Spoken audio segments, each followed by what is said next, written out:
The Magical Ritual of the Sanctum Regnum, by Eliphas Levi. Chapter 1. Divine Wisdom and Human Will. Attend to the words of Solomon, which he imparted to his son Rehoboam. The fear of God is the beginning of wisdom. However, the ultimate consummation of wisdom is the knowledge and love of Him who is the source of all good, and the supreme reason from which all things proceed.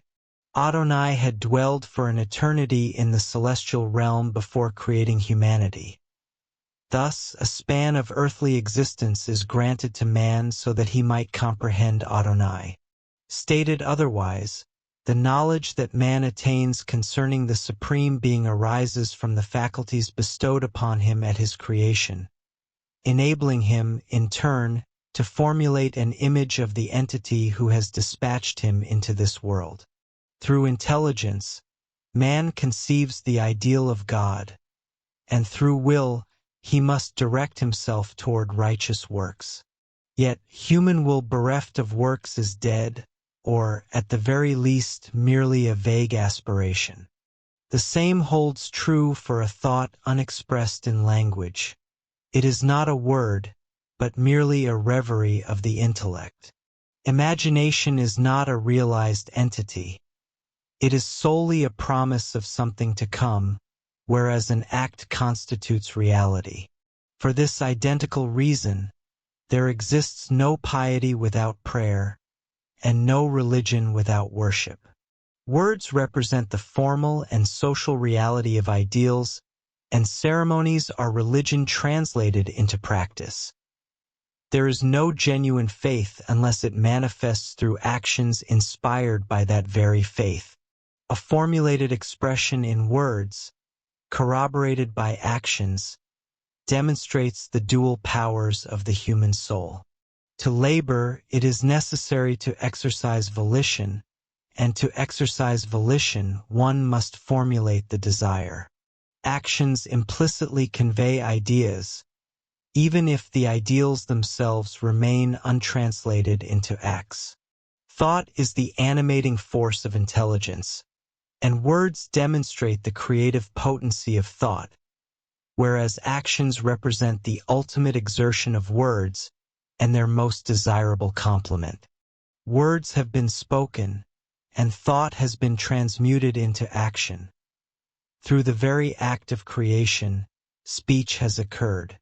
A word serves as the requisite formula of a thought, while an act serves as the manifestation of will. This is precisely why prayer is an absolute necessity, capable of obtaining all that it beseeches. A prayer is a perfected exertion of the will. It acts as a conduit linking human words with the divine will. All ceremonies, consecrations, ablutions, and sacrifices are prayers in action and function as symbolic formulas. They are the most potent of prayers because they are the translation of word into action, demonstrating willpower and persistence. Given that they require a more disciplined attention than silent devotion or verbally expressed prayer, they constitute veritable labor, and such labor demands a man's entire energy. Notes: the first tarot trump is named the juggler, and in English it is referred to as the magician. Levi remarks in one of his works that, in certain decks featuring the oldest designs, the arms and body of the figure bear a distinct resemblance to the first letter of the Hebrew alphabet, Aleph. However, should the student lack an adept instructor, he would be wise to consult his own intuition regarding the true attribution of this or any of the other trumps of the tarot. The magician stands beside a table, grasping a magical wand in his left hand. Arrayed before him upon the table lie other implements appropriate to his task, including a dagger, a cup, and a pantacle. His countenance exudes absolute assurance, and intelligence radiates from his eyes. Levi elsewhere defines its occult significance as God, spirit, unity, and man serving as a reflection of the divine. Paul Christian, in his History of Magic, posits that this card represents the absolute one within the divine world, unity within the intellectual world, and man within the physical world. He further asserts that man should, much like God, labor ceaselessly, for a state of willing nothing and accomplishing nothing is scarcely less fatal than the perpetration of evil. Chapter 2. Duality and the Breath of God. Depth is equivalent to height, darkness stands in contrast to light, and matter is but the vestment of the spirit. That which is below is analogous to that which is above. The breath of God sweeps across the waters, and the waters remain aloft, sustained by the divine breath. That which we term the breath of God is the life essence suffused throughout the worlds.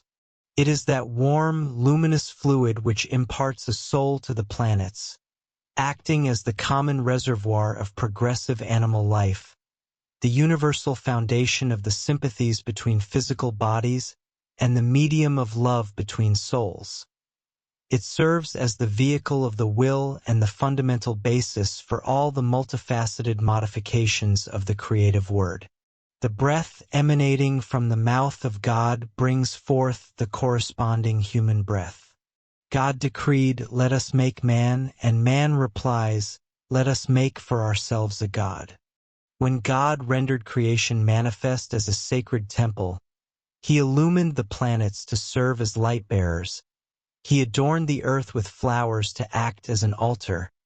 He endowed metals and plants with mysterious properties, and with his finger, he drafted circles, triangles, and the cross. Eternal pentacles traced in living fire upon the boundless vault of the heavens.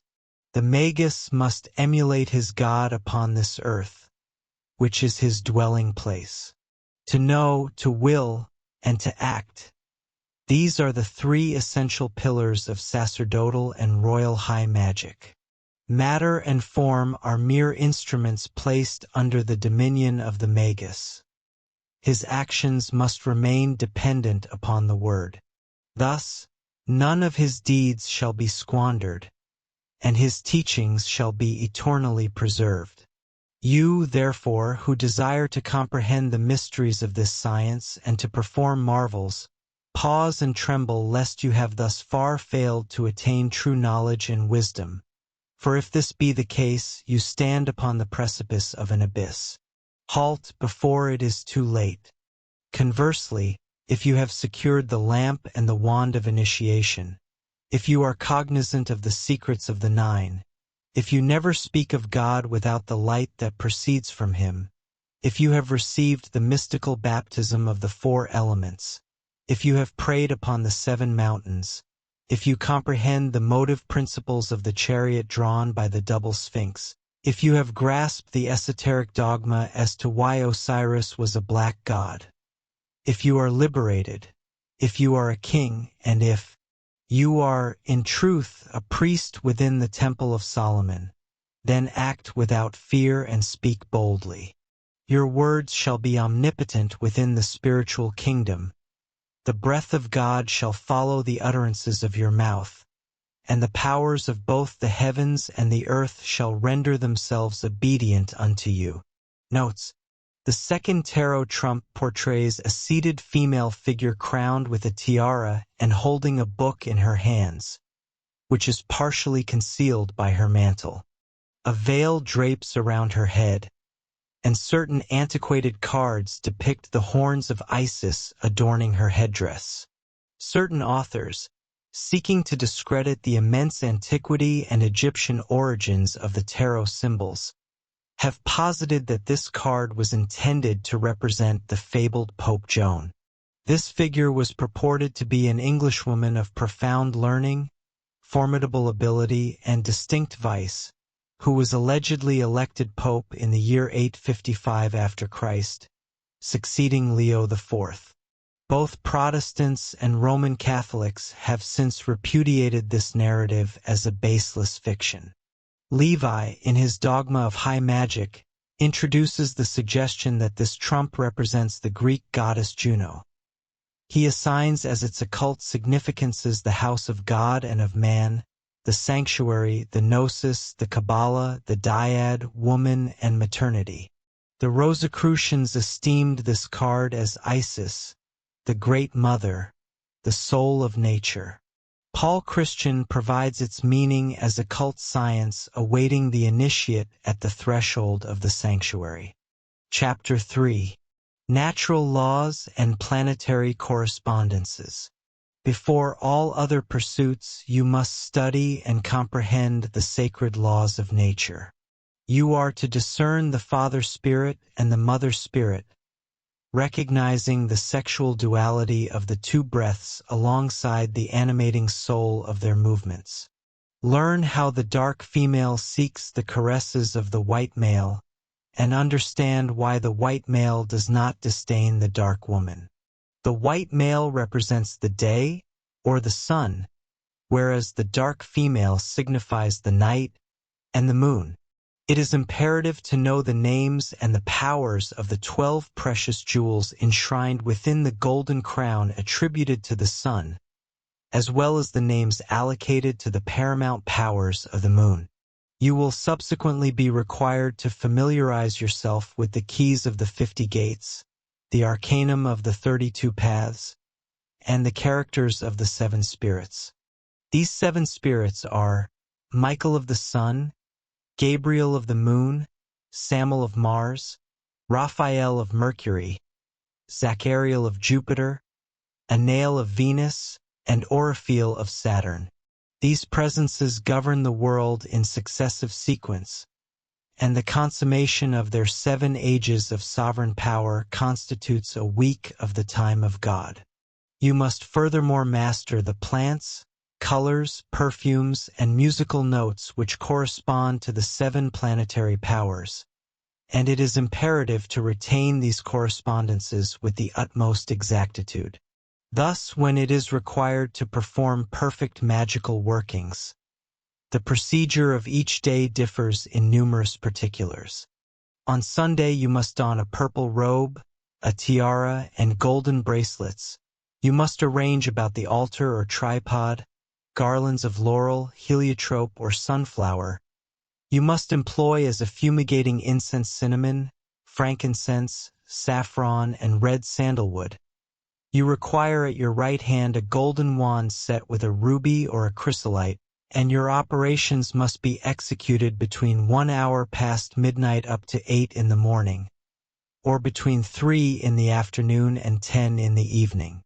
On Monday you should wear a white robe adorned with silver ornaments, with a collar of 3 rows consisting of pearls, crystals, and selenites, a tiara of yellow bearing the letters of Gabriel in silver.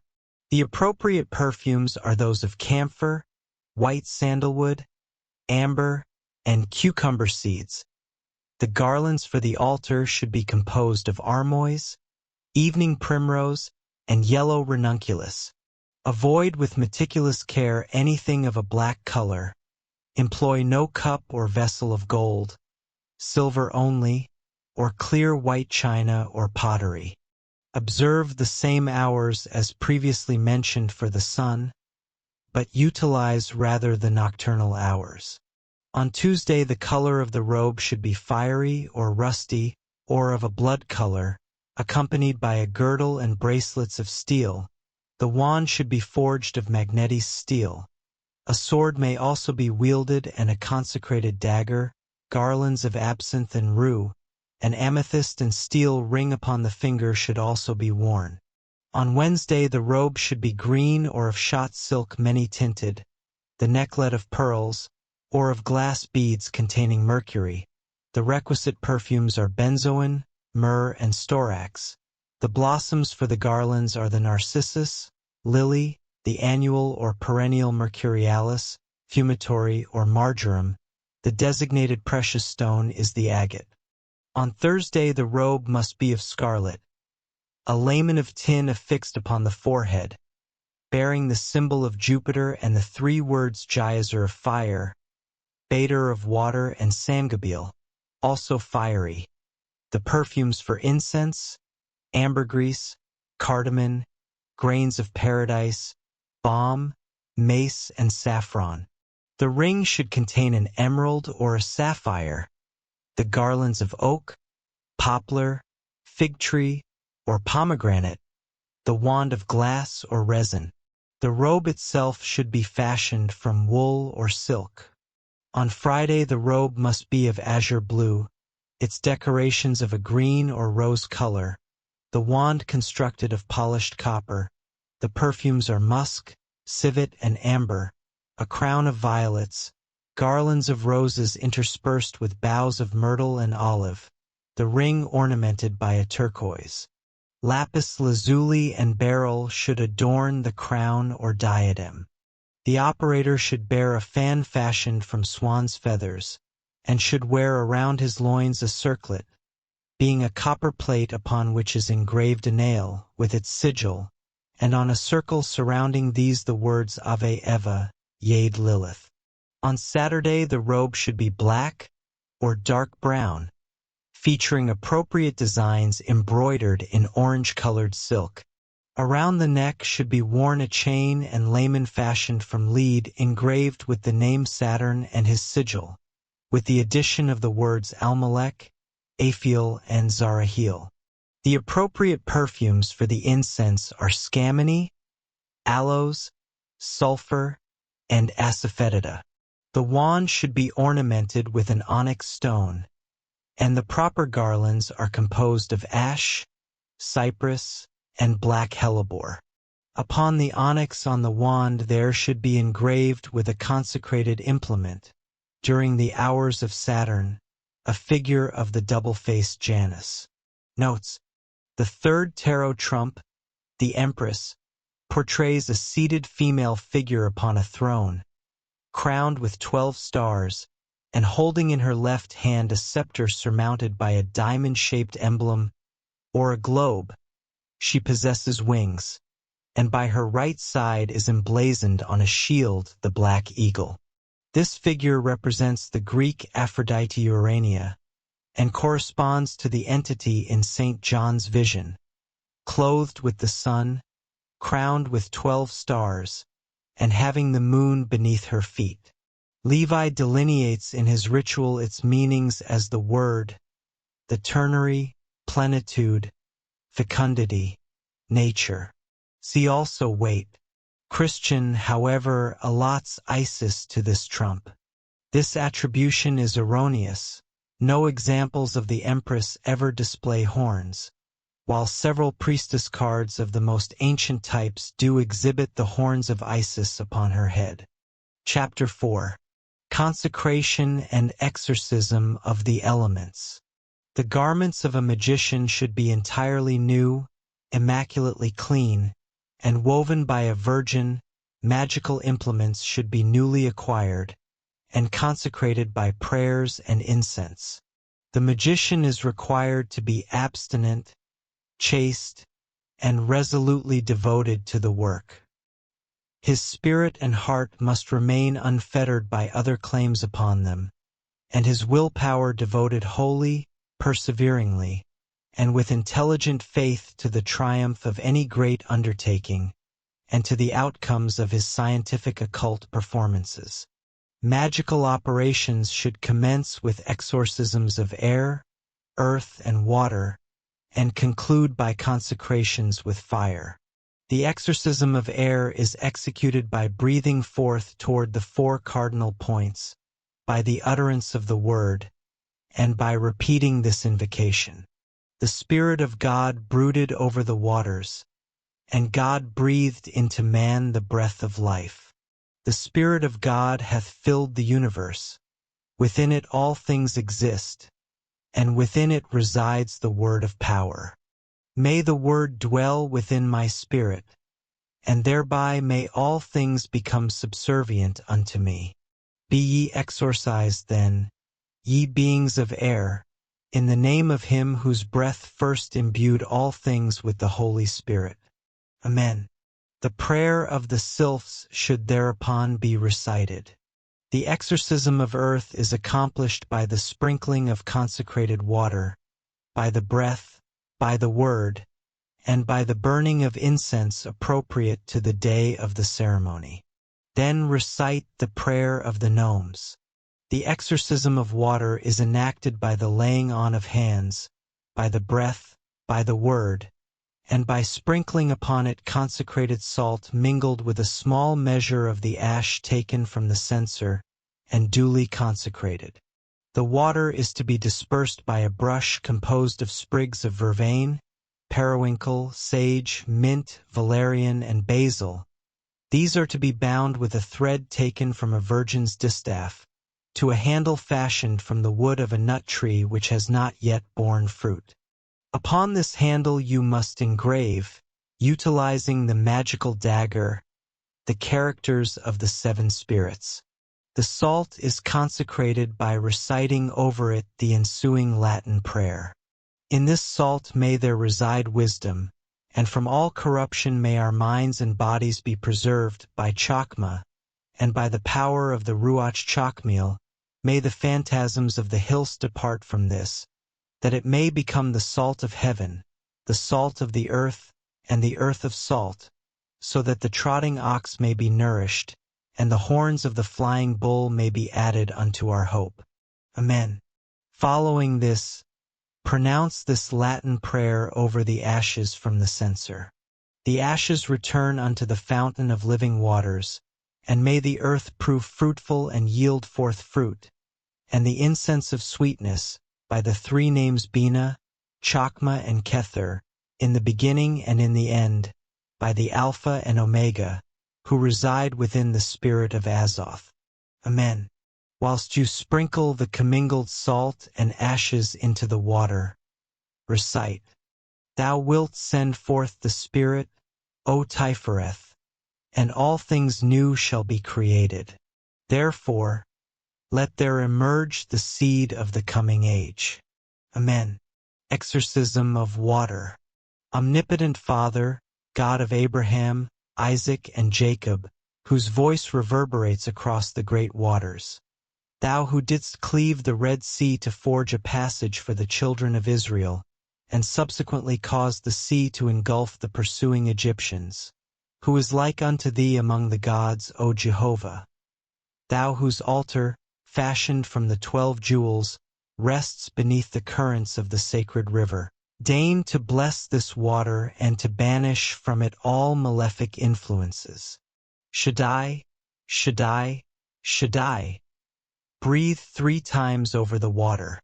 By the great names Araratha, Eloah, Dath, Elohim Tsaboth, and Elohim Jibber, may this water be consecrated for the service of those preparing to invoke the divine powers for the spiritual elevation of their souls. Amen. Subsequently, the prayer of the Undines ought to be recited. To execute the exorcism of fire, cast upon it salt, incense, and sulfur while articulating the names of Anael, Michael, and Samuel.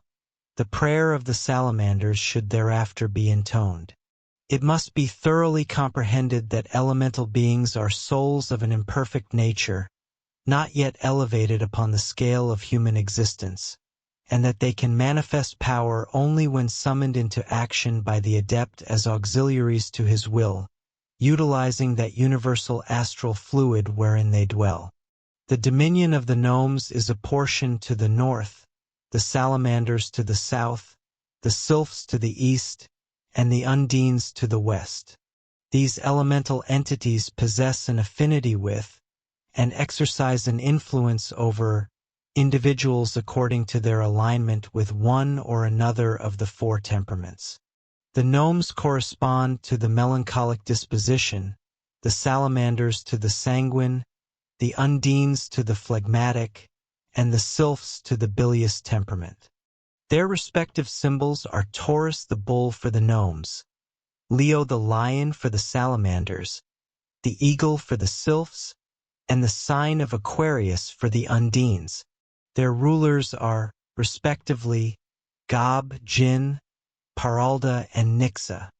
The synthesis of these four forms of face and being epitomizes the created universe, a complete and eternal entity, indeed man himself the microcosm. This constitutes the primary formula of the mystical elucidation of the enigma of the Sphinx. Notes: the fourth tarot trump depicts a crowned emperor reclining against a throne, wielding a scepter in his right hand. The scepter culminates at its apex in a lotus flower. In modern tarot decks, the throne is ornamented with a black eagle. The more ancient design portrayed the emperor's body in the general contour of a right-angled triangle, with his legs crossed, the entire composition evoking the Athenor of the alchemist. Levi, in his ritual, ascribes the following significations to this card: the port or the government of the Orientals, initiation, power, the tetragrammaton, the quaternary, and the cubical stone. Christian postulates that, upon the human plane, this trump signifies the realization of actions governed by the science of truth, the love of justice, the force of will, and organic labor. Chapter 5. The Great Work and Sacred Symbols. To master the power of the will and render it subservient to the law of intelligence. This constitutes the great work of our sacerdotal art. Ceremonies are employed to educate the will through the faculty of the imagination.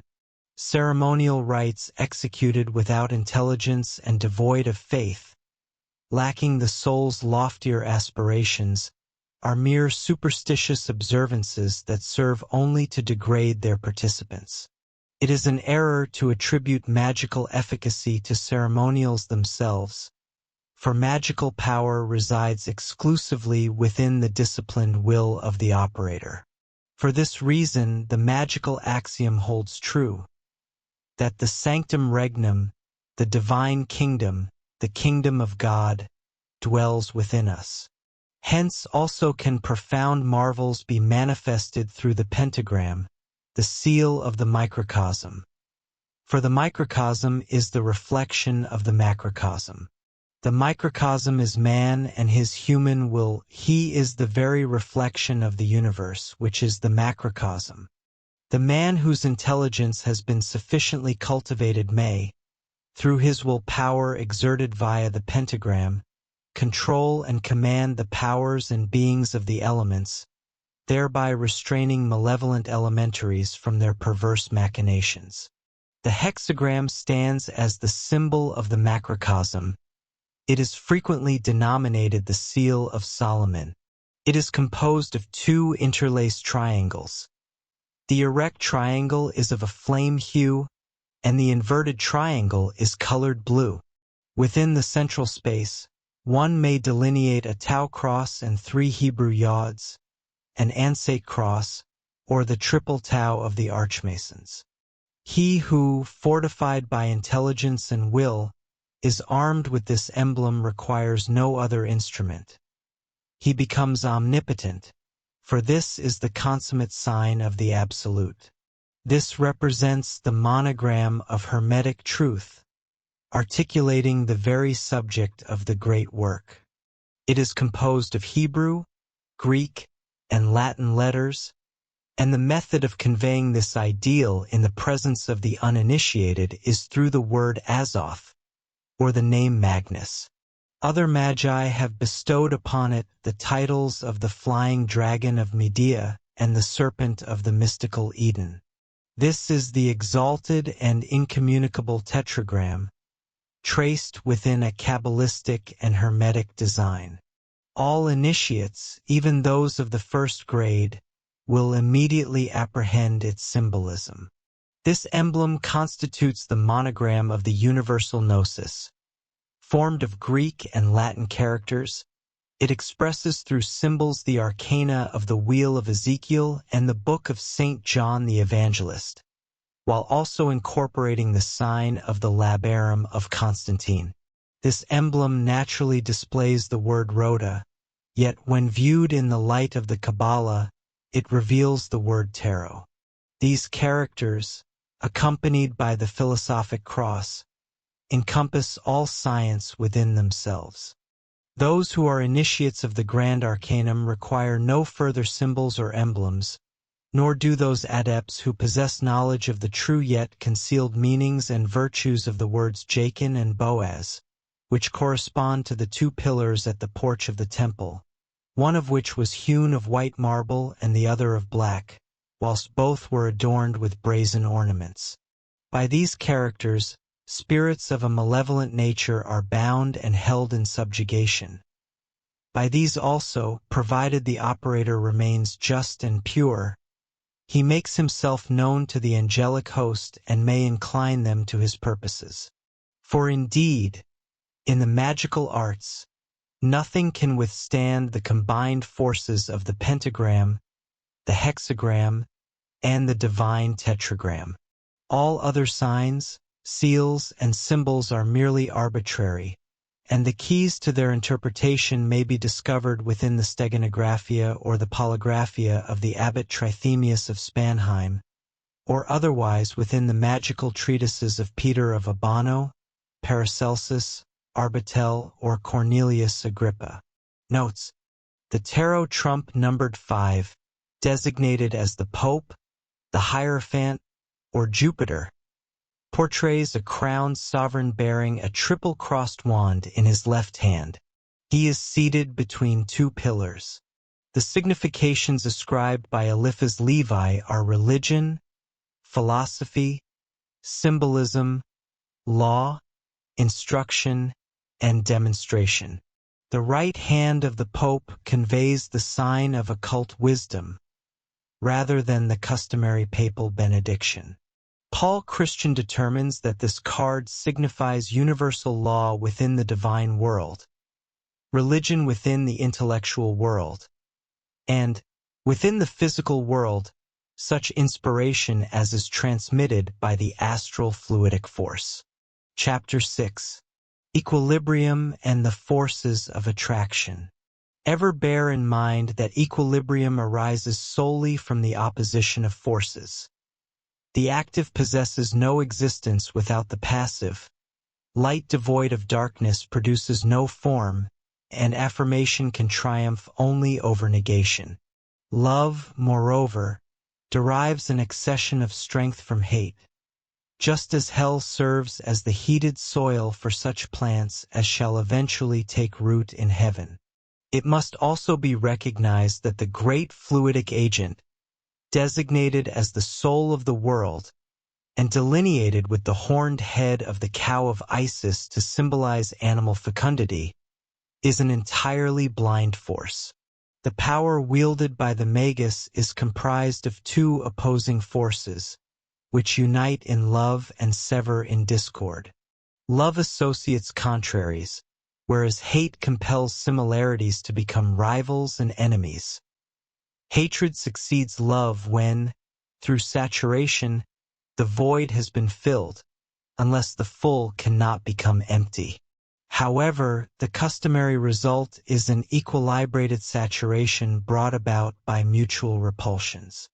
From these considerations, one may deduce the existence and underlying causes of sympathy and antipathy between individuals, and consequently, the means of eliciting love may be revealed to those who are virtuous, as well as wise and discreet. Sexual love is a physical manifestation. Repugnance and pain may easily be forgotten by those who fall under its prevailing sway.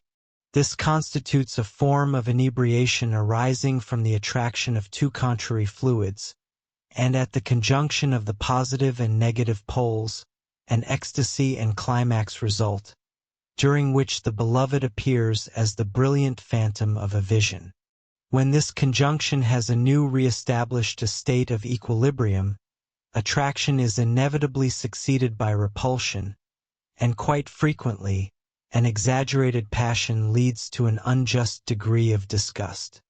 All created beings participate in either the positive or negative polarity of the universal sympathetic fluid, and they may assist in maintaining or re-establishing a sympathy. However, it is imperative to distrust knowledge while it remains imperfect, taking care not to expose oneself to the risk of administering poisons whilst merely suggesting remedies. Enchantment by means of any object that once belonged to a beloved individual is frequently a magnetic operation leading to futile, yet perilous, outcomes. It is preferable to establish new currents of force and to produce a void where satiety presently exists, for the surest method of regaining the affection of a man or a woman is to bestow tokens of love upon another. Consider the corporeal and mental disorders that arise from solitude and its accompanying fluidic congestions brought about by a lack of equilibrium. Such afflictions include nervous maladies, hysteria, hypochondria, migraines, the vapors, and insane delusions. It will thus become possible to understand the ailments of maidens, of women of an indeterminate age, of widows, and of celibates.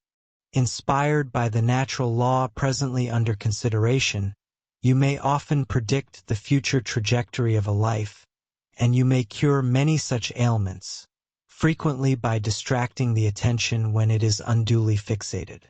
In this manner, the magus may become as great a physician as Paracelsus, or as renowned a diviner as was Cornelius Agrippa. You will come to comprehend the diseases of the soul. It will be observed that learned and chaste individuals frequently hunger for the pleasures of vice, just as men and women steeped in depravity occasionally turn to the consolations of virtue. Consequently, you may predict, without the slightest exertion, the occurrence of peculiar conversions and unexpected transgressions, and great astonishment will be shown at your facility in discerning the most meticulously concealed secrets of the heart and the home. Through such methods of divination, girls and women may be shown the forms of a lover or a husband within their dreams. Such confidants serve as potent auxiliaries in the magical arts. Never abuse their position, and never neglect their interests, for they are providential gifts to the magus. In order to possess an assured sway over the minds and hearts of women, it is essential to obtain the favor of both Gabriel, the angel of the moon, and Anael, the angel of Venus. Certain female evil demons must be vanquished and cast down. Foremost of these are Nehema, princess of the succubi within the dreams of men; Lilith, queen of the Styges, who tempts one toward debauchery and destroys maternal desire. Nehema also presides over illicit and sterile caresses. Lilith rejoices in strangling within their cradles those infants whose origins have been sullied by the touch of Nehema. The truly wise master of the Kabbalah understands the concealed meaning of these names and of such demonic evil powers. These are also known as the material envelopes, the cortices, or the shells of the tree of life. Soiled and blackened by the outer darkness, they resemble dead branches that have been severed from the tree, from which issue light, life, and love.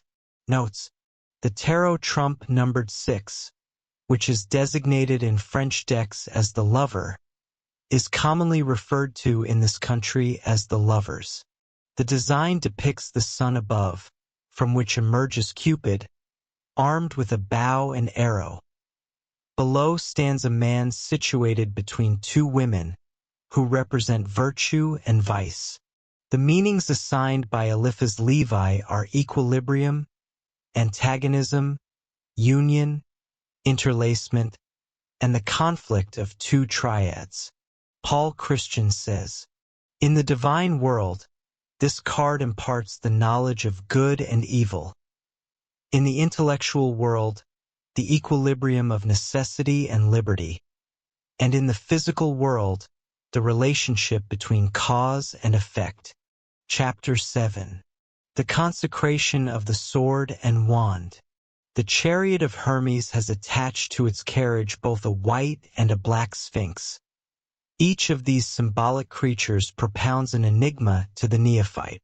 The word of the white sphinx is Jachin. The word of the black sphinx is Boaz. Herein, the former word signifies love, while the latter signifies power. Samuel guides the white sphinx, and Anael guides the black sphinx, for attraction is established by contraries. Hermes, seated within the chariot, touches the black sphinx with the point of a steel sword, and the white sphinx with a golden scepter. It is in accordance with the archetype founded by the thrice great Hermes that the magus learns to wield the magical wand and the sword, thereby controlling both benevolent and malevolent powers and entities. Malevolent entities fear the sword because their astral forms are susceptible to being wounded and severed by such a weapon. Pure spirits obey the consecrated magical wand due to its correspondence with the archetype of the wand borne by the God-sent magician Moses. Formation and consecration of a magical sword. The steel blade of the sword ought to be forged during the hour of Mars, utilizing entirely new blacksmithing tools. The pommel should be crafted of silver, rendered hollow, and must contain a small quantity of quicksilver. The symbols of Mercury and Luna, alongside the monograms of Gabriel and Samuel, should be engraved upon its surface. The hilt should be encased in tin, bearing engravings of the symbol of Jupiter and the monogram of Michael. See Cornelius Agrippa. Occult philosophy. A small triangular copper plate should extend from the hilt up the blade of the sword for a short distance on either side. Upon these plates, the symbols of Venus and Mercury must be engraved. The guard should terminate in two curved plates on either side. On these, the words Gedula and Netzach must be engraved upon one side, and Geburah and Had upon the other. In the center between them, the Sephirotic name Tifereth is to be inscribed. Upon the blade itself, engrave the word Moketh on one side, and upon the opposing side, the words, "Who is like God?" The consecration of the magical sword must be performed on a Sunday, during the solar hour, and under the invoked power of Michael. Drape the altar, prepare the tripod, and burn therein the wood of laurel and cypress. Consecrate the fire, and subsequently thrust the blade of the sword into the flames, pronouncing Elohim Tsaboth, by the power of the Tetragrammaton, in the name of Adonai and of Michael. May this sword become a weapon of might to scatter the entities of the unseen world. May its use in war bring peace. May it be as brilliant as Tifereth, as terrible as Geburah, and as merciful as Chesed. Withdraw the sword from the fire, and quench it in a fluid composed of the blood of a reptile mingled with the sap extracted from a green laurel. Then polish the blade utilizing the ashes of carefully burned vervain. Formation and consecration of the magic wand. Select the wood of an almond or nut tree that has just flowered for the very first time. The bough should be severed with a single strike of the magical sickle. It must be bored evenly from end to end without suffering any crack or injury, after which a magnetized steel needle of identical length must be introduced into the core. One extremity must be sealed with a clear, transparent glass bead, and the opposite end with a corresponding bead of resin. Conceal these two terminals within silken sachets. Affix 2 rings near the midpoint of the wand, one forged of copper and the other of zinc. Procure 2 lengths of delicate chain fashioned from identical metals.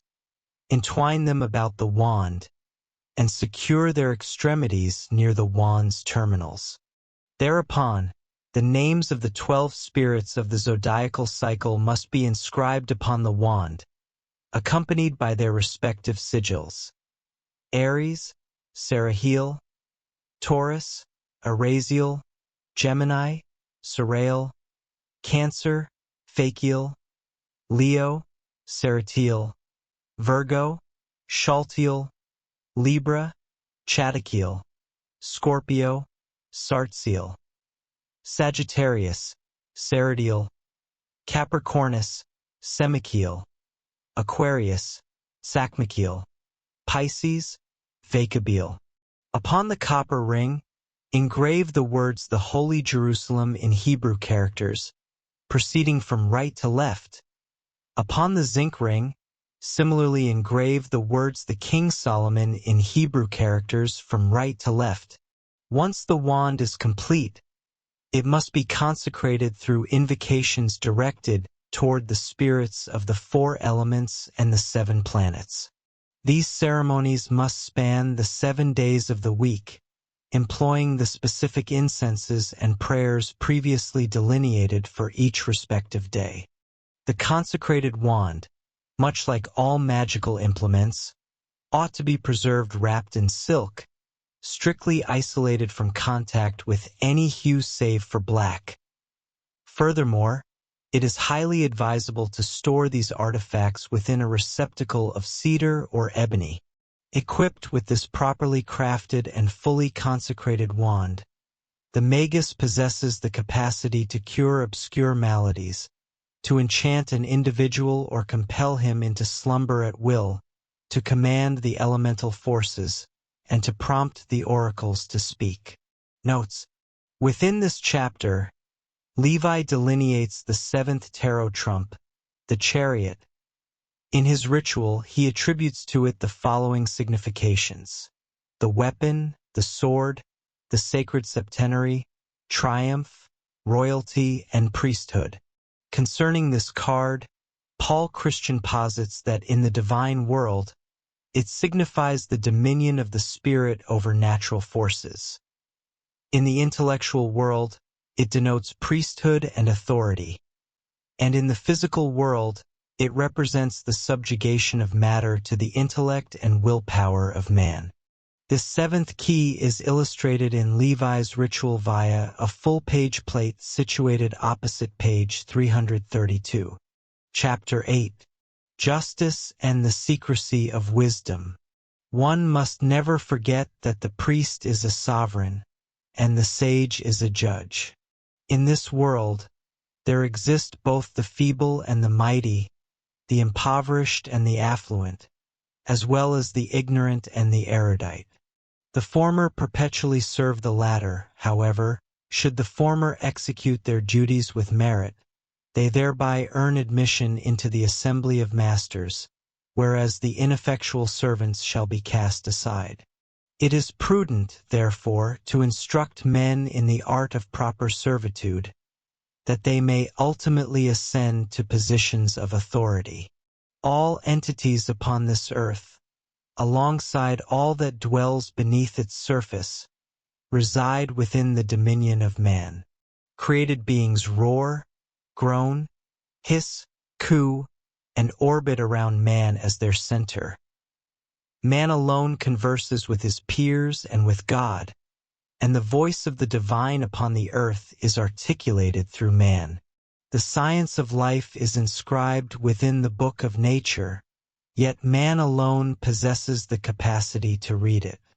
The wise and the powerful translate the contents of this tome into doctrines and symbols to instruct the frail and the ignorant.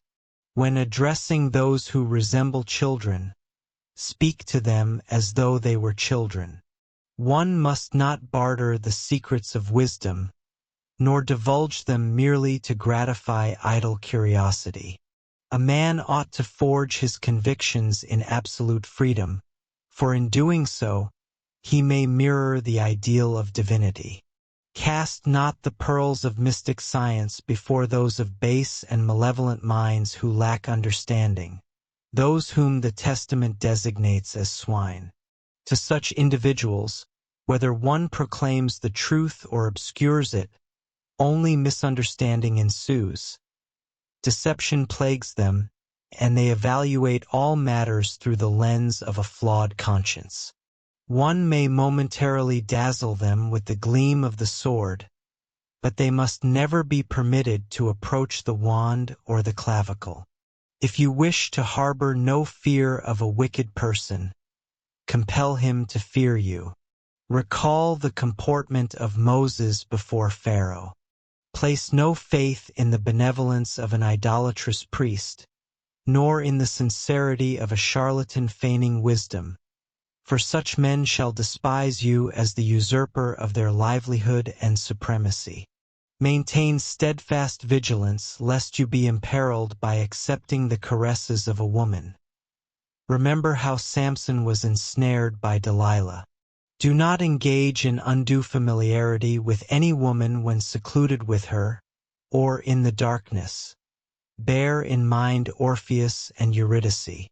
Render yourself beloved by women, that their happiness may be augmented, yet never love any woman to such a profound degree that your own felicity depends entirely upon her presence. Regarding the elemental entities, the affection they harbor for a magus grants them immortality. Be they sylphs, gnomes, undines, or fiery salamandrines.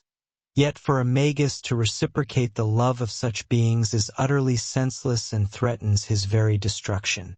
Remain perpetually discerning and just toward these elemental beings, and you shall be rewarded with happiness on account of your virtuous deeds. Notes: the 8th tarot trump, designated as Justice, portrays a seated female figure, robed and crowned, wielding a sword in her right hand and balancing a pair of scales in her left. Levi assigns to it the signification of the equilibrium between attraction and repulsion. Paul Christian proffers analogous interpretations, appending that, in the physical world, it denotes human justice, which remains perpetually fallible and tinged by personal motives or subjective emotions. Chapter 9. The Magical Lamp and Inner Illumination. Once the adept has equipped himself with the magical sword and wand, he yet requires a magical lamp, whose radiant beams shall banish all phantoms of the darkness. For metals must comprise its composition: gold, silver, brass, and iron. The foot is to be forged of iron, the knot of brass, the reservoir of silver, with a golden triangle positioned above it. Rising erect in the center, an arm springs from either side, fashioned from 3 interwoven tubes of gold, silver, and brass. There are 9 wick burners, 3 situated upon each lateral arm, and 3 arrayed above the triangle that surmounts the reservoir. Upon the iron foot, an hermetic triangle is to be engraved, featuring the symbol of Mercury above, with those of Sol and Luna below. Encircling the rim of the semiglobular base, a brazen serpent must be affixed, and surmounting the globular section, positioned between it and the brazen knot, there ought to stand an androgynous figure possessing both male and female heads, its arms extended over the globe. Diverse figures should be engraved upon the brass knot, and upon the silver receptacle, the hexagram must be inscribed, bearing the letters of the tetragrammaton at its center. Upon the golden triangle above, engrave the image of a god encompassed by rays, serving as an emblem of the fecundity of the infinite and the eternal. Flanking each side of the oil reservoir, affix a ring, and suspend chains from these rings, one forged of silver, the other of iron. By means of these chains, the lamp may either be suspended or borne by the magician. The wicks for the burners ought to be spun from virgin linen threads, suitably dyed. The 3 situated on the right must be blue, the 3 on the left red, and the central 3 of a golden hue. The lamp should be kindled from a consecrated flame. However, the most profound effect is achieved when the lamp burns bereft of wicks and devoid of oil, illuminated solely by the lux of the universal fluidic agent, or by one of the material elementals of water. The radiance of this magical lamp should yield marvels. It ought to illuminate the consciences of men and women, thereby allowing you to decipher their inner depths, and it must empower you to identify every classification of spiritual entity.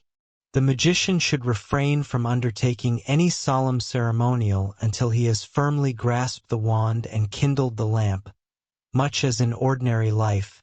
If one desires to navigate safely through the darkness, one must bear a candle and test the path ahead with a staff. Notes: the 9th tarot trump is entitled the Hermit. It portrays an aged man enshrouded in a mantle, leaning upon a staff and bearing a lantern. The significations allotted to it are wisdom, goodness, and morality, in accordance with Eliphas Levi's exposition within his ritual. Paul Christian posits: in the divine world, its meaning is absolute wisdom. In the intellectual world, prudence. And in the physical world, circumspection, which serves as the proper guide for human endeavors. The magical lamp is illustrated by Levi within his ritual. Chapter 10. Talismans and the Wheel of Ezekiel. The Wheel of Ezekiel serves as the archetype upon which all the pentacles of the higher magic are designed.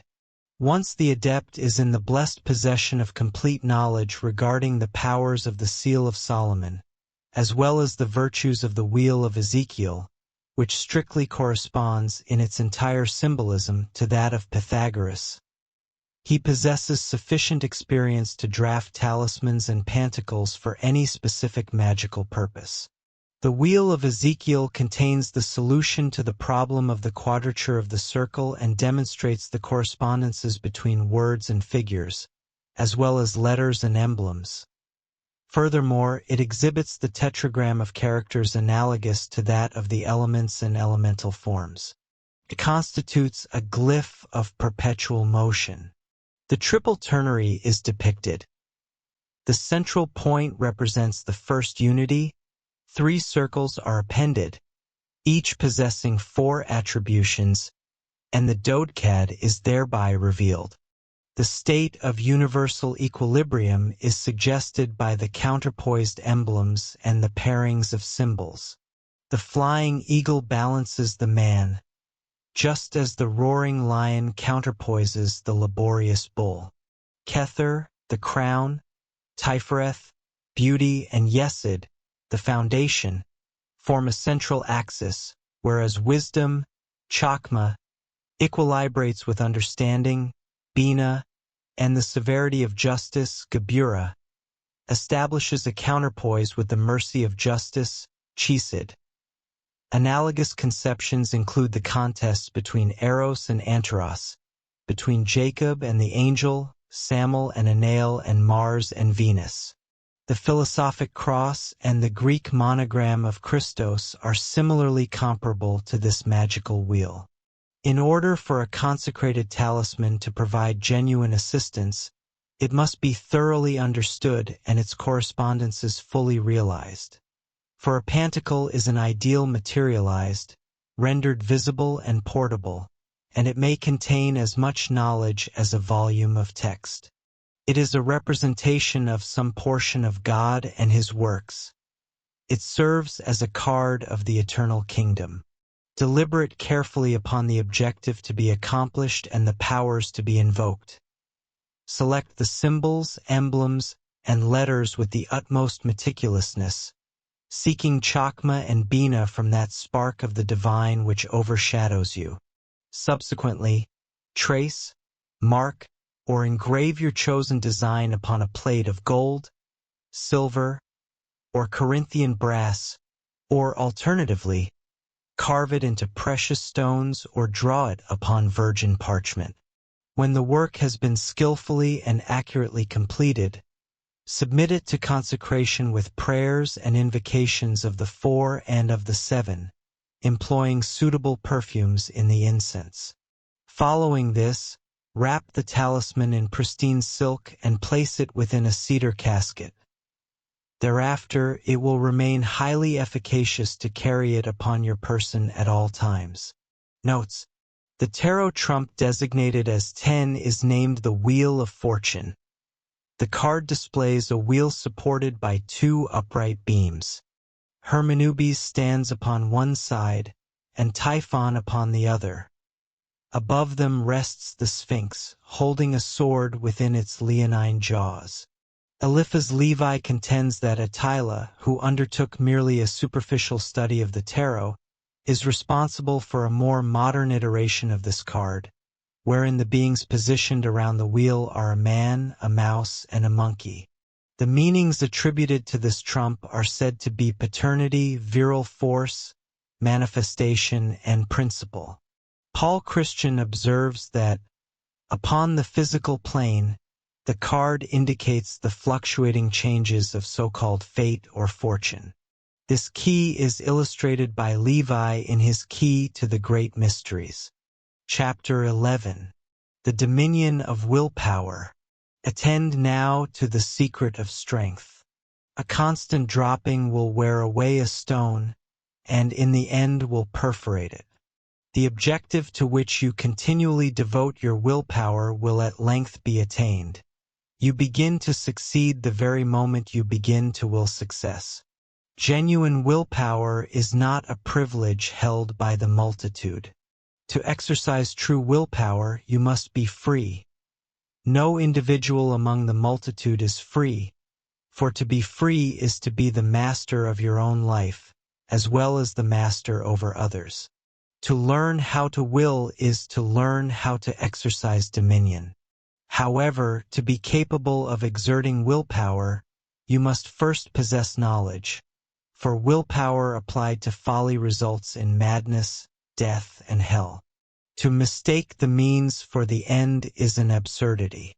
To mistake for the end that which is not even a means is the very pinnacle of absurdity. You are the master of all the events you are able to overcome. Conversely, the things for which you harbor an imperious need are masters over you. The things you possess the right to desire, you inherently have the power to obtain. You must remain ever vigilant in the exercise of your will, and be heedful lest you fall into a position of dependence through a lack of exertion, or from mere idleness. Men who are to contend together in a race must undergo a lengthy and severe training regimen. Magical ceremonies may be regarded as a form of gymnastic exercise for the willpower. For this reason, all the great teachers of the world have recommended them as both proper and efficacious. Within any religious sect, only those who execute the external observances are reckoned as genuine supporters of the cause. The more one accomplishes, the more one is capable of achieving in the future. To live a life guided by the caprice of the moment is to lead the life of an animal. This may conceivably be a life of innocence, yet it remains a life of submission. Those who keep vigil, those who fast, those who pray, those who abstain from pleasure, and those who place the body at the command of the mind are able to bring all the powers of nature into subjection to their purposes. Such individuals are the masters of the world. Such men alone perform works that survive them. One must never conflate the slaves of superstition and fear with these sovereign masters of nature. To abstain from pleasant things out of fear is to enslave the will. Such conduct tends to diminish rather than elevate your standing. To live like an anchorite, yet without the superstitious ignorance that typically drives one to such a course of life, this is wisdom indeed, and power is its reward. Notes: the 11th tarot trump depicts an erect female figure, robed and crowned, who closes the jaws of a furious lion with her bare hands, all while exhibiting complete ease and self-possession. Its meaning denotes persevering strength and indomitable energy. Christian posits that it typifies the principle underlying the exhibition of power, followed by moral force, and lastly physical force. Chapter 12. Alchemy and the Transmutation of Metals. The number 12 completes a cycle, and this highly mystical trump represents the completion of the great work. This startling design might alternatively be represented by a cross situated above a triangle within a tau, that is, by 4 multiplied by 3 and enshrined within a universe. The deck of tarot cards, otherwise known as the Book of Tarot, a word that serves as an anagram of rota, signifying a wheel or cycle, consists in truth of a magical, hieroglyphic, and Kabbalistic alphabet. To this are added 4 decades and 4 quaternions, which enshrine the mystic significance of the Wheel of Ezekiel. The true aim of the great work is to volatilize the fixed, after having successfully accomplished the fixation of the volatile. It is through a mystical rectification and a subsequent sublimation that the universal medicine is to be obtained. Thus is also achieved the art of the transmutation of metals, an art by which even the most gross and impure substances may be instantaneously transmuted into pure and living gold. However, no individual will succeed in this magical transmutation until he has learned to despise earthly riches, remaining content with the holy poverty of the true adept. Therefore, should anyone attain this sublime secret, he will treasure it with an almost superhuman degree of care. Consequently, it shall never be divulged to any other human being, for it must be self-attained.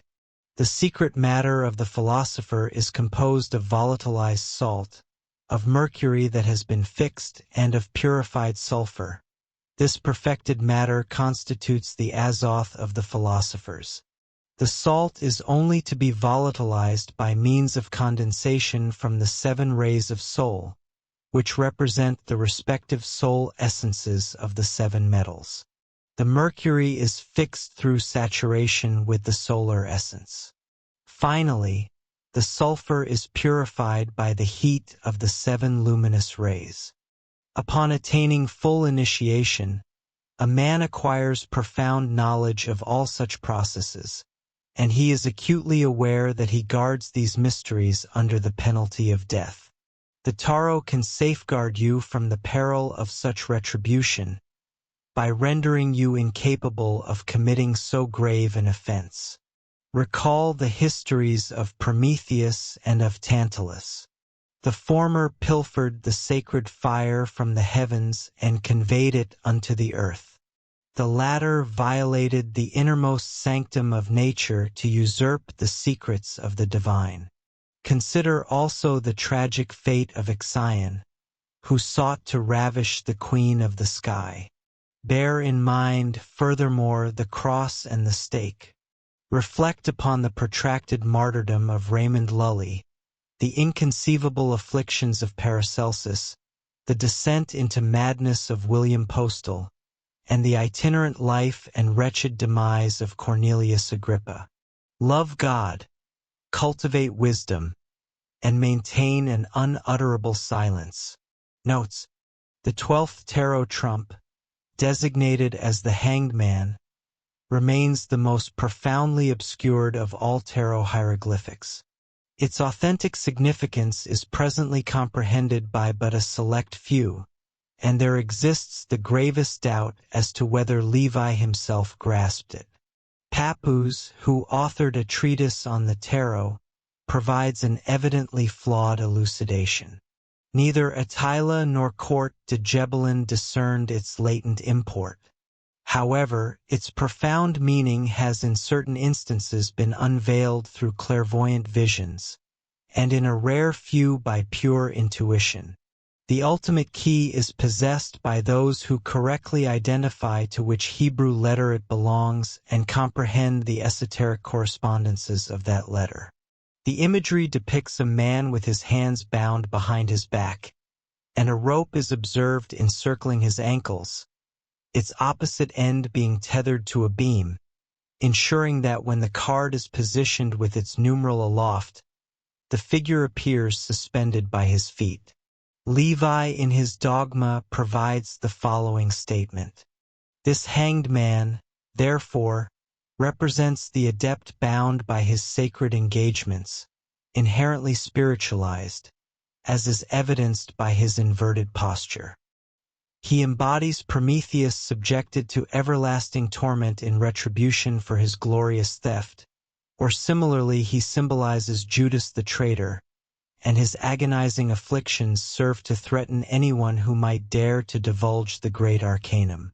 Lastly, to the Kabbalist, this hanged man, who corresponds to his 12th dogma, that of the promised Messiah, stands as a protest against that Savior whom the Christians worship, and they seem to be still saying to Jesus, "How canst thou save others, thou who couldst not save thyself?" Chapter 13. The Mystery of Death and Communion. An earnest endeavor must now be undertaken to ascertain the truth concerning the greatest and most consoling, yet simultaneously the most formidable of the minor arcana, concerning death. Now, in truth, death is but a phantom born of your ignorance and apprehension. Death holds no genuine existence within the sanctum regnum of being. A transition, however dreadful, demonstrates movement, and movement is inherently life, while only those who have endeavored to impede the disrobing of the spirit have sought to manifest a true death. We are perpetually dying and being renewed with each passing day, because daily our corporeal vessels have changed to some extent. Be concerned lest you soil and rend your bodily raiment, your coat of flesh, but harbor no fear of casting it aside when the appointed time has arrived for a period of repose from the labors of this world. Do not permanently forsake your material garment until the destined moment for your departure has transpired, that is to say, do not destroy your own life, for it may be that you would awaken to find yourself naked, chilled, and consumed with shame. It may be, moreover, that such a corpse remains acutely sensible to its own necropsy. Do not attempt to preserve the vessels of the dead, but allow nature to commence her work at once, and let there be no veneration of a lifeless corpse, for it represents nothing more than the tattered vestments of a former existence. Do not grieve for the beloved dead, as they are infinitely more alive than you. Should you lament the loss of their affection and sustenance, you may nonetheless cherish their memory, and waft messages unto them, and perchance receive a response. For by the aid of the keys of Solomon the barriers of the thither world, the plane of disembodied entities, and even of the heavens, may be momentarily lifted. Understand profoundly that the vital current guiding the progress of souls is regulated by a law of evolution, which propels the individual ever upward, and there exists no tendency toward a natural fall.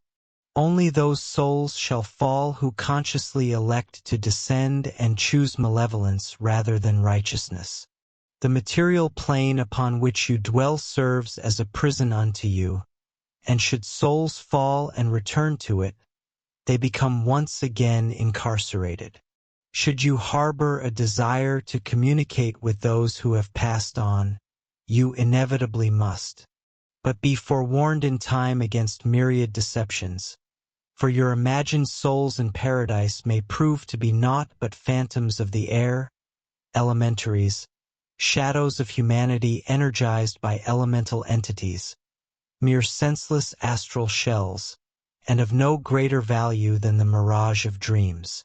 Necromancy and Goetia, which constitutes evil magic, indeed conjure such empty shells and demons, manifesting as apparitions of pure deceit. If, conversely, you are an adept of the true white higher school, you shall at all times condemn and challenge the practice of so fatal a science.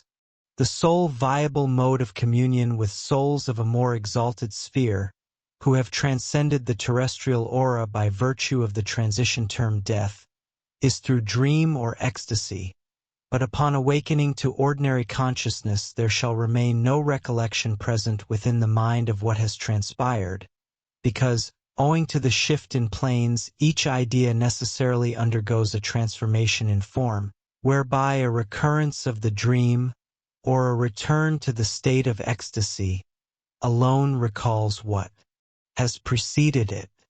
It is a curious truth that most individuals fail to recall anything of virtuous and joyous dreams, even although they do frequently remember visions of sin and folly and absurdity, the underlying reason being that these baser dreams are intimately tied, whereas noble ideals are but tenuously connected, to our profoundly material existence on earth.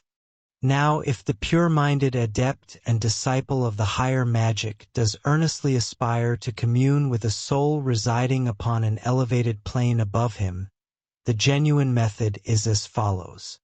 But once more you must be cautioned that unless the aspirant is exceptionally pure, and robust in health, and profoundly wise in procedure, there will exist a grave peril of deranging the mind, or of inducing catalepsy, or even of death. Every puerile and mundane thought must be entirely banished from the intellect, for if this is neglected, and if a ceremony of such formidable solemnity is undertaken lightly, frivolously, or out of a vain curiosity, there shall inevitably arrive a moment when the dread King of Earth will manifest and administer punishment. The mind and emotions must subsequently be elevated to a pitch of sublime exaltation proceeding from a pure and profoundly disinterested love. Bring to remembrance all the tender utterances of the departed one. Deeply consider her noble aims and virtuous endeavors, and assemble about yourself everything that once belonged to her and serves as a reminder of her countenance, form, and personality. Observe the anniversaries of her birth and death, and of any momentous events which inextricably drew the two of you together, and deliberately select such a day. Prepare for this designated date by withdrawing daily to a tranquil chamber, preferably where she once resided, or where she has visited, and spend an hour there in total darkness, or at the very least with your eyes closed, pondering over her words and ideals, conversing with her in your imagination whilst listening for her perceived responses. As the appointed day approaches, you must for 7 days, and ideally should for even 14 days, rigorously abstain from all idle communication with other persons, from frivolous pursuits, from demonstrations of affection toward all others, and from every conceivable form of physical and mental excess, taking but a single meal each day, and consuming no stimulating nor narcotic beverages. When the fateful day has finally arrived, obtain a portrait of the beloved one, a sun picture being the most advantageous, or if a painting, it should be one executed with the utmost meticulousness and detail. With exquisite care and delicacy prepare the chamber and the assembled objects which have belonged to the deceased, rendering them all spotlessly clean, and devote particular attention to the portrait, placing it in a prominent position, and adorning its frame with the blossoms she most favored. Throughout the course of the day you should pass several solitary hours within the chamber, seated in quiet contemplation of the portrait alongside your thoughts and reminiscences of the departed companion. When evening has fallen, you must bathe, clothe yourself in pristine linen, and don a white mantle. Enter the sacred chamber, secure the door, and perform the conjuration of the 4 elements. Upon a brazier you shall then burn laurel wood, accompanied by aloes and incense. There must be no other illumination within the chamber. When the wood and incense have turned to ash and the fire verges upon extinction, invoke the name of the beloved departed 3 times in succession, employing a deep and solemn voice. This must be executed with the absolute totality of your heart and spirit, and with intense willpower. Close your eyes, cover them with your hands, sink to your knees and pray. Then at last, following a solemn pause, call forth the name of the loved one softly, and with a sweet voice 3 times, open your eyes and behold. Notes: the tarot trump is designated as Death, depicting a human skeleton, armed with a scythe, reaping the grassy soil, upon which human remains are strewn. To this Levi in his ritual assigns the connotations of dominion and power, rebirth, creation, and destruction. Paul Christian writes, "In the divine world the meaning is the constant transmutation of form, in the intellectual world, the ascension of the human spirit unto divine spheres, and in the physical world natural death following the decay of the material envelope." Chapter 14. Moderation and the elixir of life. Should you desire longevity and robust health, eschew all excesses, and carry nothing to extremes. Once again, preserve equilibrium. You must neither abandon yourself entirely to the benignities of Chesed, nor confine yourself exclusively to the rigors of Gebura. Thus, when you have transcended the mortal sphere through the allurements of ecstasy, return to yourself, seek repose, and partake of the pleasures that life provides for the wise, yet refrain from indulging too freely. Should you find yourself fatigued by the tempting fascination of a protracted fast, partake of food and drink, but if you suffer a loss of appetite resulting from a generous diet, then fast by all means. If you are overwhelmed by the seductiveness of womankind, seek relief from women. You must learn to master all passions and conquer every inclination toward folly. Yet let there be no misunderstanding. To vanquish an enemy there must be no fleeing. True victory can only follow meeting him face to face, engaging in the struggle, and thereby demonstrating your dominion over him. It is recounted of Paracelsus that he became intoxicated daily, and sobered himself through vigorous exertion. Thus he was found as robust as a man of cold blood, yet possessing all the animation of alcoholic stimulation. You ought to repose for a duration equal to that expended upon the preparations for and the actual operations of magic. Spend these hours of rest upon the bosom of Mother Nature, and within the chaste embrace of nature's sweet restorer, sleep.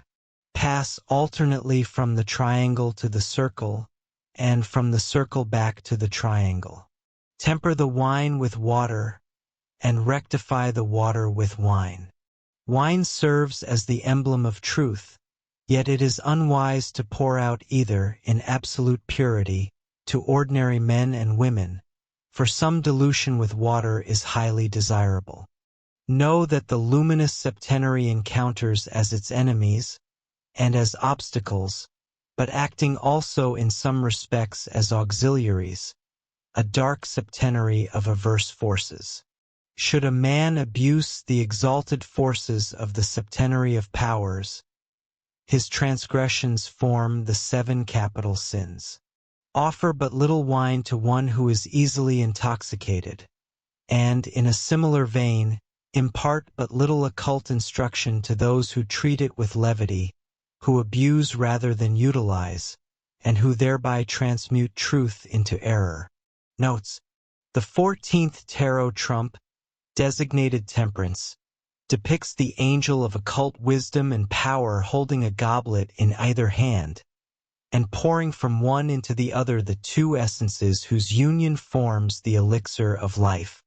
Levi in his ritual assigns to this card the significations of the heaven of the sun, temperatures, seasons, motions, and the vagaries and vicissitudes of life. Paul Christian observes that the figure represents the genius of the sun, in the divine world, the perpetual alternations of life, in the intellectual world, the creation of ideas which constitute moral life, and in the physical world, the combination of natural forces. Chapter 15. blind force and the conquest of demons. Approach now and let us contemplate without trepidation this formidable entity, the bane of the Christian creed, the specter of Ahriman, the monstrous androgynous Sphinx of Mendes, for it is the synthesis of unbalanced forces, a demon. The devil is, in truth, blind force. Should you assist the blind, you may be served by him, but if you permit the blind to lead, you are irreparably lost. Every element and every number possesses its demon, because each element and every number enshrines a force that ignorance may turn toward malevolent purposes. The very sword by which you defend your father may also be used to slay him. Understand then that the demonic force of each entity must be vanquished through knowledge and righteous intent. Shun the darkness where demonic power prefers to manifest. Combat it in the broad light of day, and do so fearlessly. The devil, desiring one day to halt the progress of an adept, fractured a wheel of his chariot.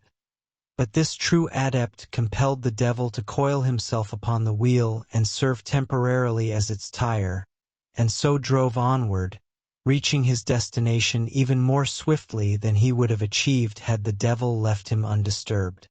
Meditate profoundly upon this ancient allegorical epigram, dare and remain silent, and when you have grasped its occult significance, confide your success to no other. The symbolic representation of the devil displays a multifaceted, disharmonious, and anarchic manifestation of a sphinx, emblematic of confusion and disorder. Observe this maxim. A devil is a magnetic current comprised of a confluence of blind and perverse wills. When certain superstitious mystics relegated intelligence and reason to the devil, they inverted the absolute. That is to say, they selected as their god the one who was truly the devil, and they ascribed the malice of Satan unto the true God. There exists no child possessed of even ordinary sense who is not more erudite than the devil. The devil occupies a grade even lower than that of the elemental beings. He is undeniably more powerful, but he is as utterly blind as poor Samson became. However, to enable the devil to topple the pillars of a temple, you would be required to lead him to those very pillars and say to him, "There they are." No true magician has ever made an attempt to evoke the devil, for he knows precisely where the devil may always be found, but he may command the devil to labor, and the devil obeys. Within the realm of black magic, the devil signifies the employment of the grand magical agent for a nefarious purpose by a perverted will. Notes: the 15th tarot trump is declared by Levi to be the soul card that Attila comprehended. This Attila was an illumined hairdresser who published a treatise upon the tarot, instituting grave alterations to the designs collected by Court de Gebelin, a far more reliable authority. His true name was Aliet. The card depicts an altar upon which stands a demon in human guise, to which are added horns, elongated goat ears, and the wings of a bat, as he brandishes a torch in his left hand, whilst two diminutive demons, one male and the other female, stand upon the ground beside the altar. Certain authors assert that the figure represents Baphomet, the idol that the Knights Templar were reputed to venerate. Christian contends that this demon signifies the Egyptian Typhon, the genius of misfortune, and as it pertains to the three worlds it denotes predestination, mystery, and fatality. Chapter 16. The danger of revealing the arcanum, the house of God. Are you aware of why the fiery sword of Samuel is suspended over the garden of delight, which served as the cradle of our race? Do you comprehend why the deluge was ordained to efface from the earth every vestige of the race of giants? Do you know why the Temple of Solomon was raised? These events were necessitated because the great arcanum of the knowledge of good and evil had been revealed. Angels have fallen for attempting to divulge this grand secret. It is the uttermost secret of life, and the moment its initial word is betrayed, that word becomes altogether fatal. Should the devil himself utter that word, he would perish. This word shall obliterate each one who speaks it, and identically destroy everyone who hears it spoken. Were it to be proclaimed aloud within the hearing of the populace of a town, that settlement would be surrendered to anathema. Should that word be whispered beneath the dome of a temple, then within 3 days the temple doors would violently burst open. A voice would utter a piercing cry, the divine indweller would depart, and the edifice would collapse into ruins.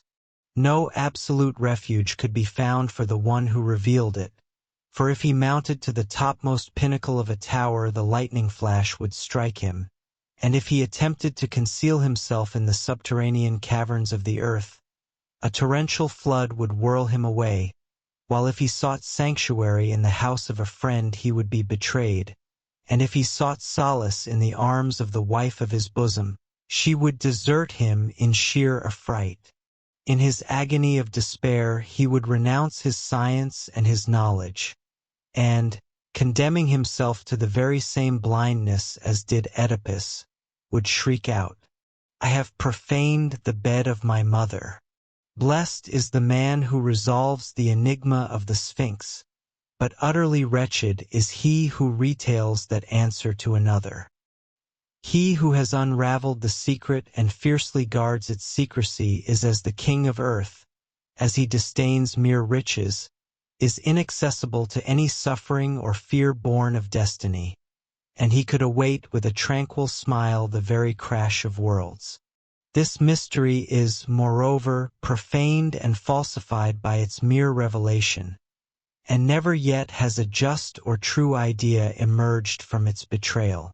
Those who genuinely possess it have found it. Those who pronounce it for others to hear have lost it already.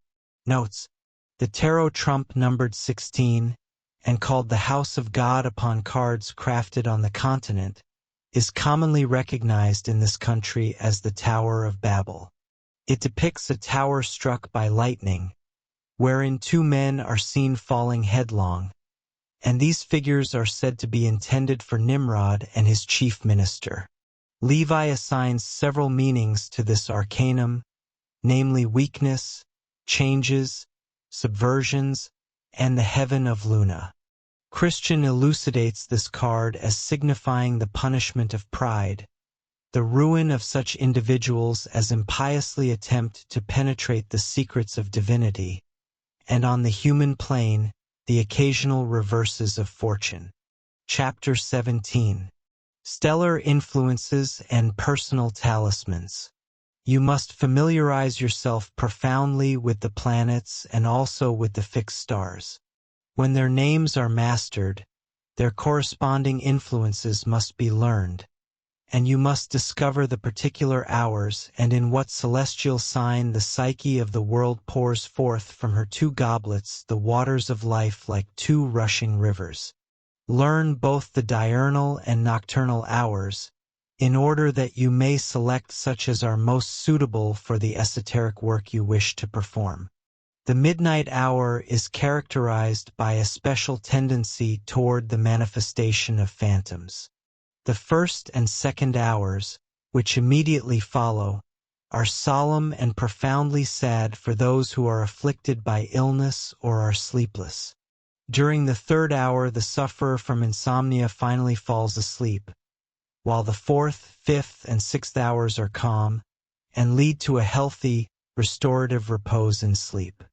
The 7th and 8th hours of the morning are of a voluptuous nature.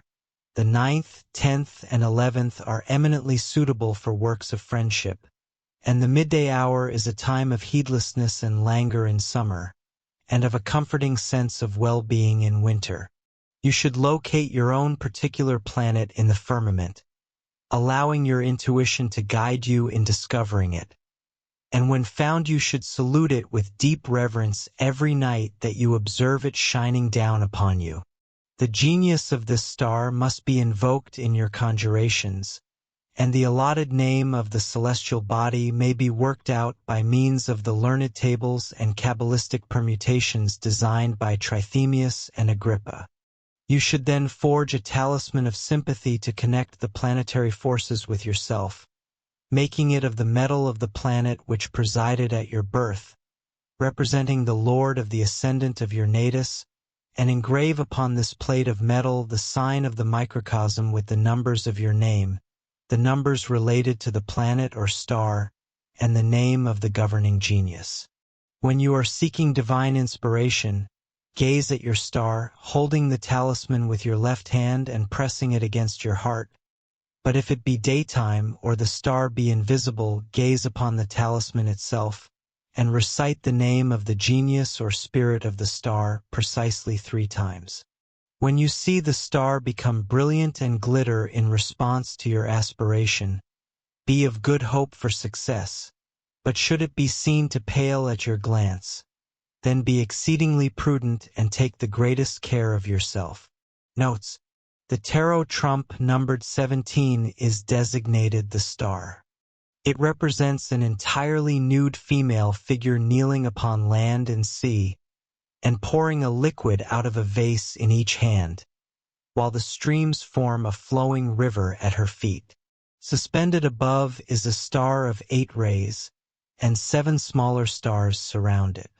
There is a bushy tree flourishing at her right side, and upon it the bird of Hermes has alighted. The interpretations given to this tarot trump by Levi are: immortality, thought, the influence of idea upon form, and the heaven of the soul. Christian gives as its profound meanings: immortality, the internal illumination which guides men to choose the better path, and hope. He posits that the figure is represented nude to emphasize that even when a man is divested of all his earthly possessions, he may still retain hope. Chapter 18. Lunar Phases and the 22 Keys. The moon exercises a very considerable amount of influence upon the magnetic fluid of the earth, as is evidenced by the ebb and flow of the waters of the seas. Therefore you should then examine carefully the effects of the influences of the moon in her several phases, and take note of the days and hours of the moon's celestial course.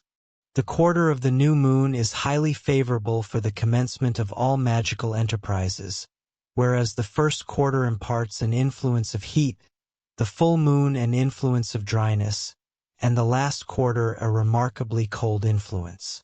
These constitute the special characteristics of the days of the moon, distinguished by the 22 tarot keys and the astrological signs of the 7 planets.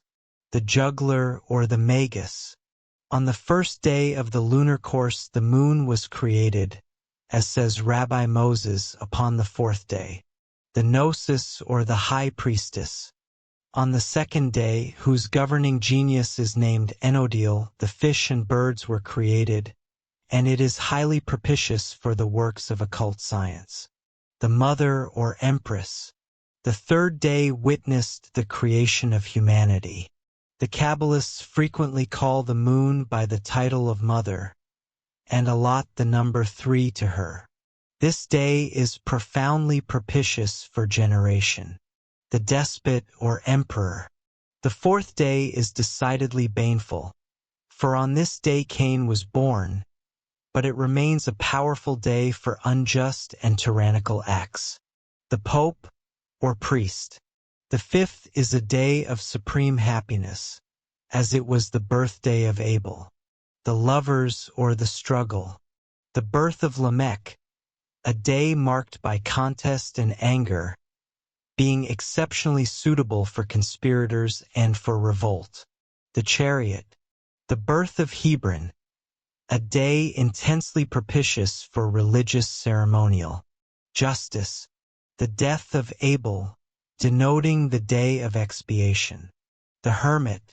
the birth of Methuselah, marking a day of joy for children.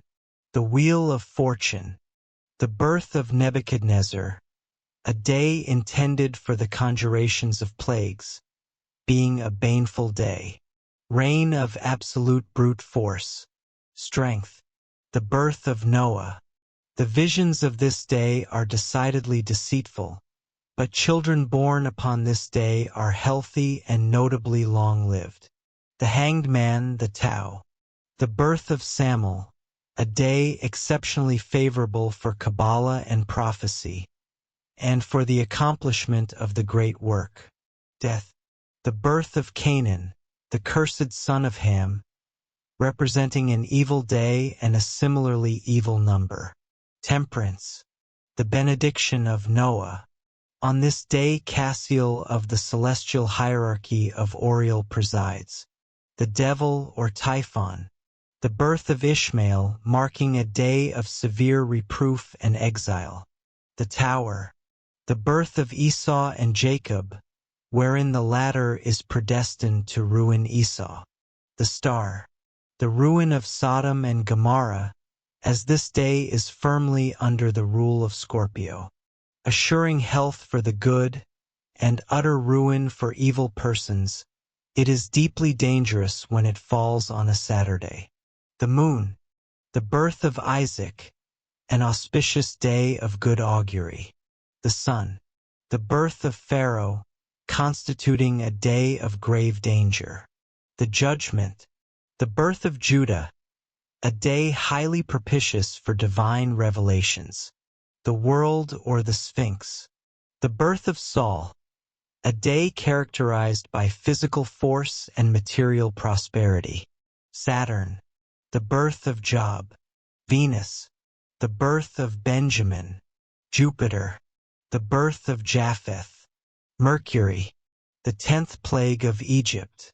Mars, the passage of the Red Sea by the Israelites. Luna, the victory of Judas Maccabeus. Sol, Samson carrying off the gates of Gaza. The tarot trump called the Fool, the Unwise Man, a day of abortion. Notes: this tarot trump depicts the moon in the heavens allowing drops of dew to fall. Below lies the earth, upon which two towers stand. Between them are situated a dog and a wolf, while in the foreground rests a body of water in which a crayfish swims. The occult meanings ascribed to this trump by Levi are: the elements, the visible world, reflected light, and symbolism. Christian posits that its meanings encompass the abyss of the infinite, the shadow that enshrouds the human ego when it succumbs to the dominion of instincts unchecked by spiritual aspirations, and, upon the lowest plane, the assaults of concealed adversaries. Chapter 19. The Sun as the source of magical power. The sun is the center and source of all exalted magical force. This force unceasingly nourishes and renews that latent light, which is the grand agent manifested in magnetism and vital energy. The sun serves as the central, yet universal, magnet of the stars.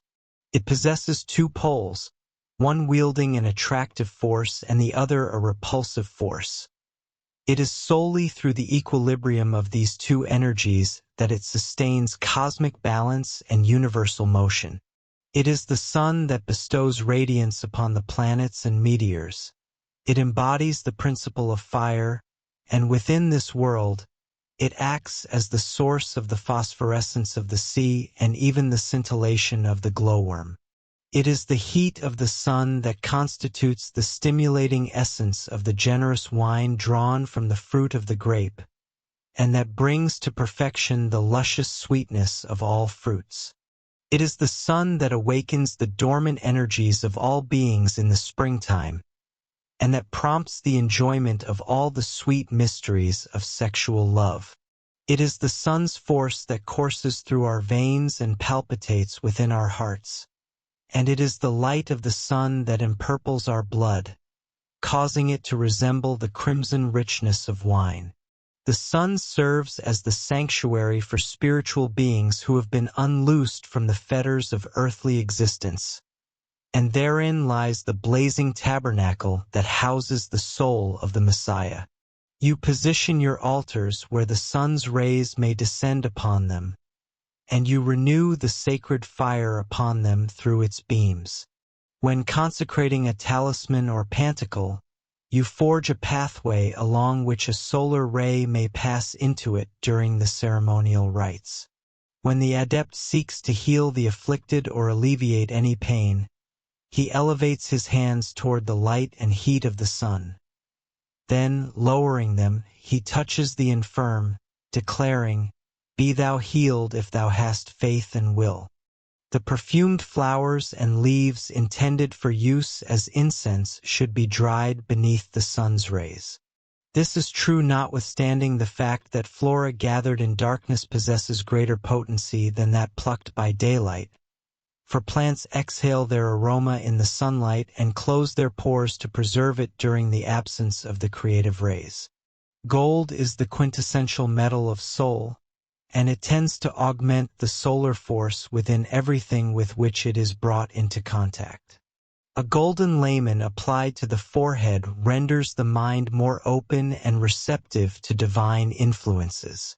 A golden talisman worn upon the breast, over the heart, amplifies the force of benevolent and virtuous emotions, while tending to banish impure passions. Notes: the 19th trump depicts the sun shining high in the heavens, casting its rays upon two children who stand holding one another's hands. A masonry wall is visible behind them. In certain archaic cards, this wall is garlanded with flowers. The meanings provided elsewhere by Levi are: the prince of the heavens, the summit, the head. He remarks that some iterations of this card feature a child mounted upon a white horse, waving a scarlet banner. Christian asserts that this trump symbolizes the transition from earthly existence to the realm of the unknown future. Chapter 20. The privileges and powers of the magus. These are the privileges and the powers of a magus, and first to be recited are the 7 grand privileges. Aleph. He beholds God and is capable of communing with the 7 genii surrounding the throne. Beth. He is elevated above the influence of all afflictions and fears. Gimel. He holds authority over high spiritual powers and can command infernal forces. Daleth. He is the sovereign master of his own life and can influence the lives of other men. Heh. He can never be taken unawares, nor can he be weakened or overcome. Vav. He comprehends the reasons underlying the present, the past, and the future. Zain. He possesses the secret of what is signified by the resurrection of the dead. The 7 major powers are: Cheth, the power to create the philosopher's stone. Taith, the possession of the universal medicine. Yod, the knowledge of the mechanics of perpetual motion and of the quadrature of the circle. Koph, the power to transmute any base matter into gold. Lamed, the ability to compel wild beasts and to charm serpents. Mem, to possess the notorial art and to command universal knowledge. Nun, the power to discourse with profound knowledge and erudition upon any subject, even devoid of prior study. The 7 minor powers are: Samek, to ascertain in an instant the hidden thoughts of any man or woman. Ayin, to compel anyone to act with absolute sincerity. Pet, to foresee any future events that do not depend upon the will of a superior being. Sadi, to provide instantaneous wise counsel and acceptable consolation. Koph, to remain perpetually calm and content, even in the midst of the most grievous adversity. Resh, never to experience love or hatred unless it is consciously intended. Shin. To possess the secret of unfailing wealth and never to fall into destitution or misery. These privileges represent the ultimate degree of human perfectibility. They are open to attainment by the elect, by those who possess the courage to dare, by those who would never abuse them, and by those who know when to remain silent. Tao. In conclusion, Magi are capable of controlling the elemental forces, calming tempests, healing the sick, and raising the dead. Yet, these mysteries are sealed with the triple seal of Solomon. Initiates are aware of them, and this is sufficient. As for other persons, whether they deride you or whether they are overcome with fear at your audacity, what does it matter to you? Notes. Levi provides the entirety of this chapter in his dogma as a quotation, presumably drawn from this very treatise. This 20th tarot trump presents, at first glance, a representation of the Day of Judgment. An angel, blowing a trumpet and bearing a banner, flies overhead. Below, a figure is seen with his back turned toward the observer, rising from a tomb. Flanking this figure are two imposing human forms, one male and one female, who likewise appear to be rising from the earth. Levi ascribes to it the meaning of the generative force of the earth, vegetative life, and eternal life. Christian describes this card as a symbol of the resurrection. Chapter 21. The profane and the folly of unwisdom. Do not ally yourself, either in affection or in interest, with anyone who is not an earnest student of the higher life, unless you are able to dominate him completely. Even then, ensure that you either recompense or chastise him according to his deserts. For the profane person hears many truths yet comprehends none. His ears are large, but they possess no discretion. The profane individual spends his life taking giddy risks, deluded by vain desires, listening to imaginary promptings, and fixing his eyes upon fancied sights. You may believe he is pleased with your aims, but in truth, he is entirely absorbed by his own follies. The profane possesses no appreciation for the truth and feels no genuine affection. The profane is both imprudent and shameless. He discloses matters that ought to remain concealed, thereby attracting unto himself brute forces that may ultimately devour him. That which he neglects above all else is himself. He wears his vices as a blazon, yet they remain an ever-present burden to him, and he fails to recognize that they are a constant source of weakness. Make it a definite rule of life to always avoid the following: those who are forever judging and condemning their parents, who despise their fathers, and who possess no genuine affection for their mothers. Distance yourself from all men who demonstrate no courage, and all women who lack modesty. Shun those who fail to maintain their friendships. Avoid those who solicit advice only to ignore it. Forsake those who believe they are never in the wrong. Reject those who ceaselessly seek the impossible, and who remain obstinately unjust to others. Abandon those who, in the presence of danger, seek solely their own preservation. All such persons are worthy of neither your confidence nor your affection. Fear their contamination and avoid them. Yet, even as you must personally eschew the follies of life, take care not to assume an attitude of superiority toward the conditions of existence out of mere false pride, and never stoop to debase yourself to the level of brute creation. Rise above the common ways of life, and never become a slave to custom or conventionality. Treat the habits of ordinary life as others treat the frailties of childhood. Amuse the multitude to prevent personal injury, yet never address them save in parables and enigmas. Such has been the mode of conduct of all the great masters of magic, and within such an attitude lies true wisdom.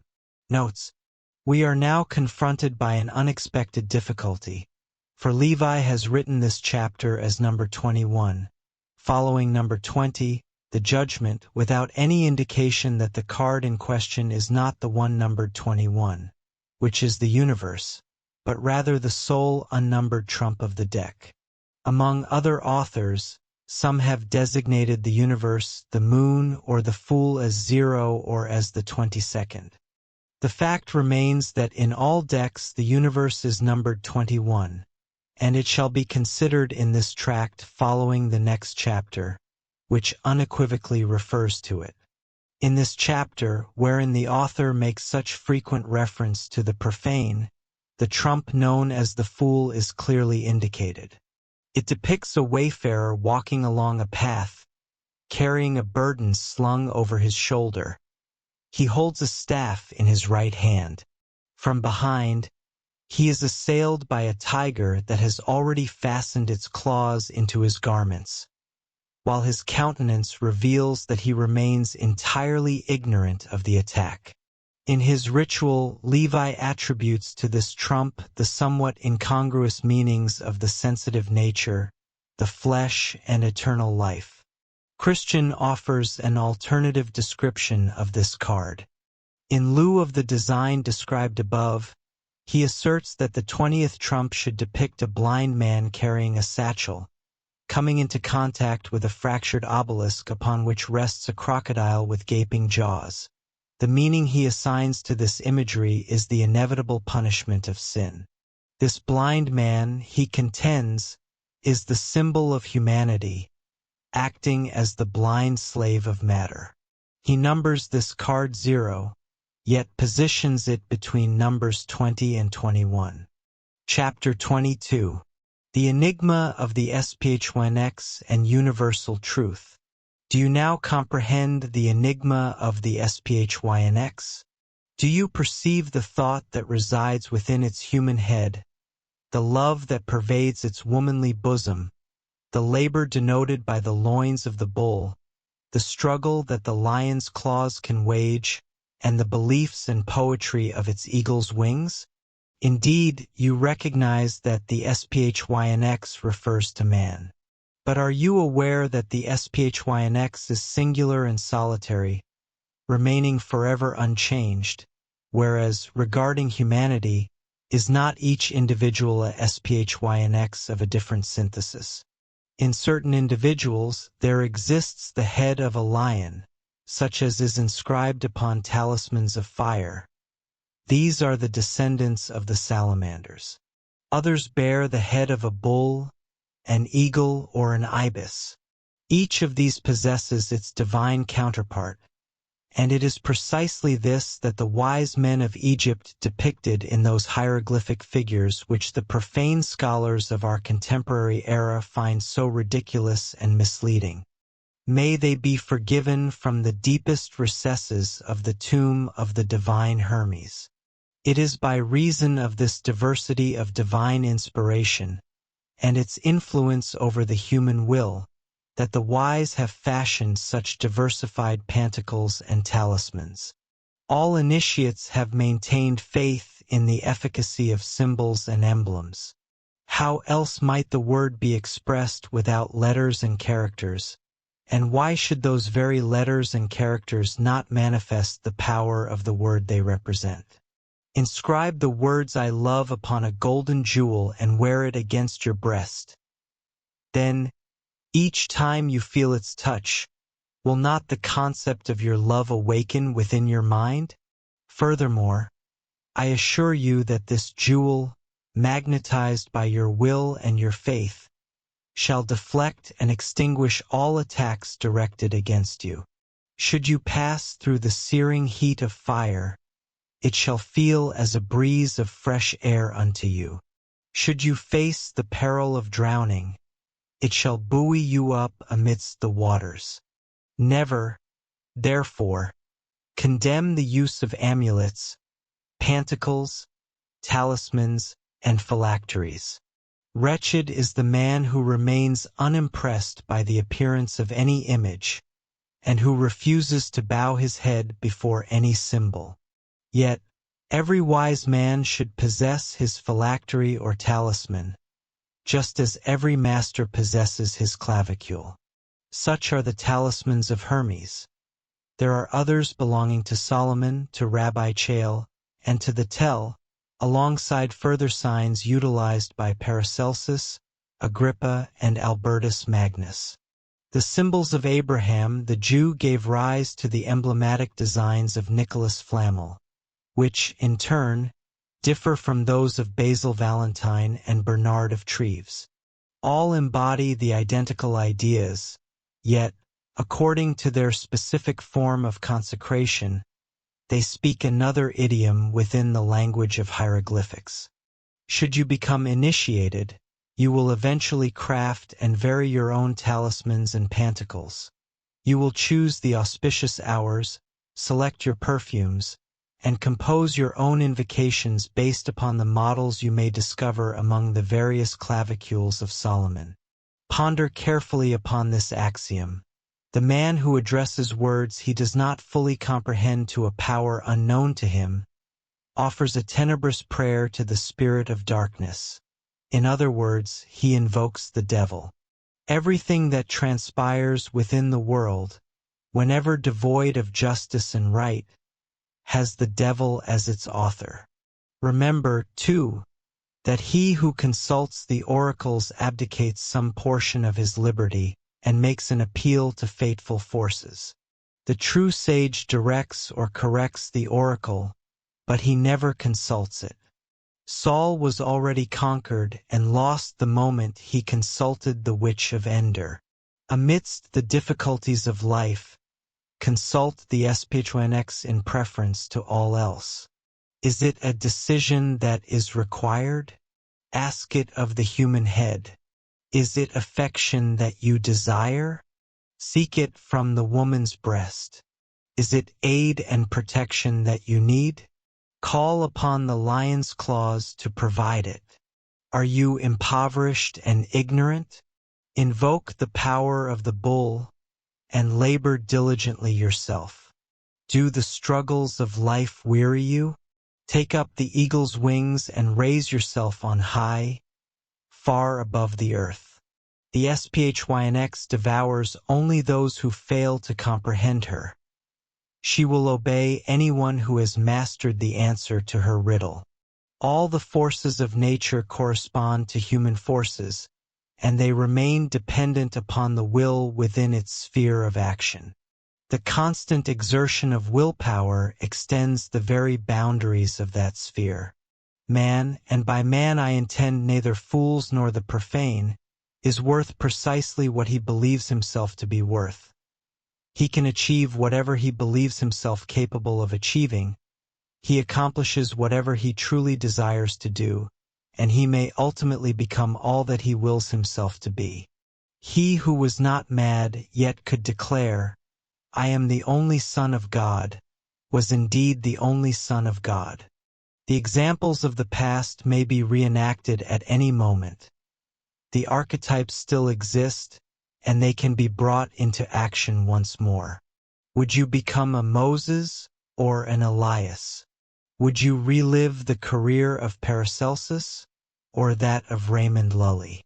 Then learn all that they knew, place your faith in the doctrines they believed, and perform the deeds they did. All the while, awaiting the result, remain sober in body and calm in mind. Labor and pray. Appendix, the Kabbalistic prayer. Be favorable unto me, O ye powers of the kingdom divine. May glory and eternity reside within my left and right hands, so that I may attain unto victory. May pity and justice restore my soul unto its pristine purity. May divine understanding and wisdom guide me unto the imperishable crown. Spirit of Mawketh, thou who hast labored and hast prevailed, establish me upon the path of good. led me unto the 2 pillars of the temple, unto Jachin and Boaz, that I may find rest upon them. Angels of Netzach and of Hod, establish ye my feet firmly upon Yesod. Angel of Gedula, grant me consolation. Angel of Geburah, strike, if it must be so, but fortify me, so that I may become worthy of the emanation of Tiphereth. O angel of Bina, bestow upon me light. O angel of Chakma, bestow upon me love. O angel of Kether, confer upon me faith and hope.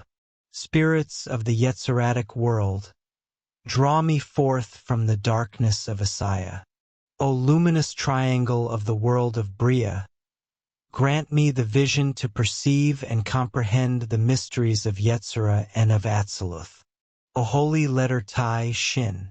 O ye Ashim, assist me by the name Shaddai. O ye cherubim, grant me strength through Adonai. O Beni Elohim, be as brothers unto me in the name of Tsaboth. O Elohim, fight for me by the holy tetragrammaton. O Melachim, protect me through Jehovah. O Seraphim, bestow upon me holy love in the name Eloah. O Chashmalim, illuminate me by the torches of Eloi and the Shekinah. O Eralim, angels of power, sustain me by Adonai. O Ophanim, Ophanim, Ophanim, forget me not, and cast me not forth from the sanctuary. O Chayoth HaKadosh, cry aloud as an eagle, speak as a man, roar and bellow. Kadosh, Kadosh, Kadosh, Shaddai. Adonai, Jehovah, Ihyeh Asher Ihyeh. Hallelujah, Hallelujah, Hallelujah. Amen, Amen, Amen.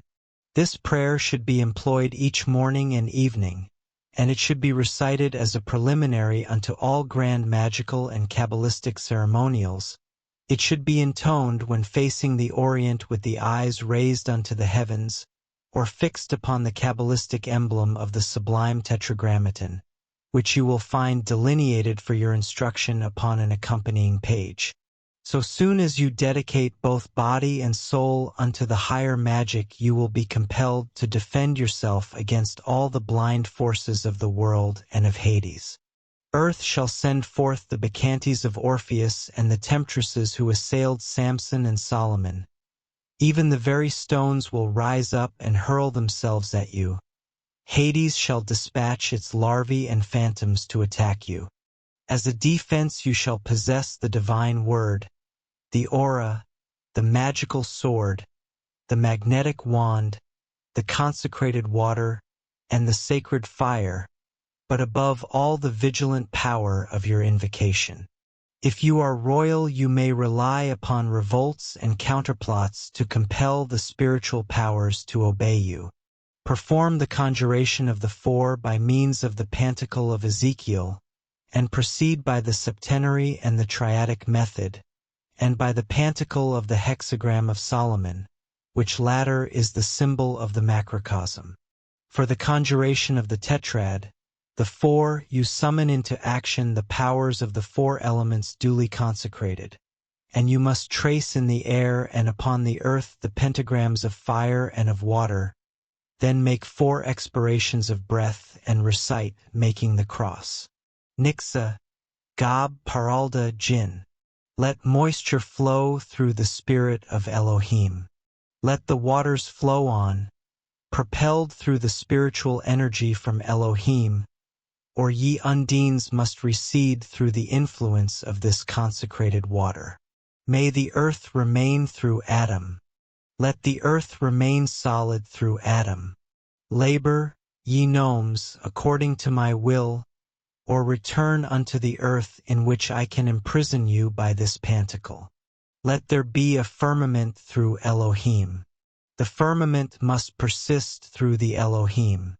Submit, ye sylphs, or be swept away by the current of my breathing. Let judgment be enacted by fire. Let the decree be carried out by the fire. Ye salamanders, be calm, or be coerced by the sacred fire. You may visualize the undine as an angelic form bearing the eyes of death, the gnome as a winged bull, the sylph as an eagle chained, and the salamander as a gliding serpent. Latin invocation. O dead head, I command you through the living serpent. O cherub, I command you through Adam. O eagle, I command you through the wings of the bull. O serpent, I command you through the angel and the lion.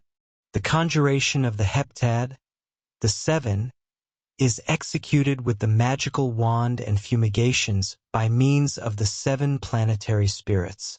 Planetary conjuration. In the name of Michael, whom Jehovah decrees to command Satan. In the name of Gabriel, whom Adonai decrees to command Beelzebub. In the name of Raphael obey Elohim, thou Sashabil. By Samalt Sabaoth, and by the name of Elohim Gibber, lay down thy weapons, thou Adramelech.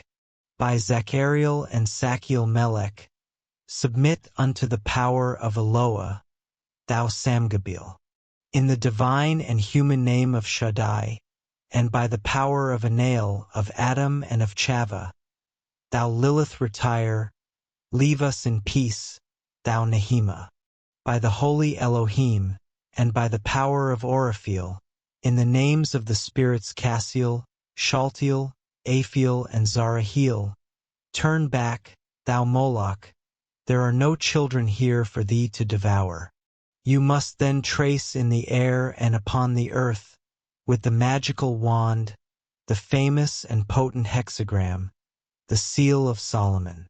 The conjuration of the three is performed with the tetragrammaton, pronouncing 3 times in a deep sonorous voice the 3 letters of the great name, tracing in the air and upon the earth the signs of the 4 radii of the wheel of Ezekiel's vision, with the words Yod, He, Vav, He, and then make the sign of the cross.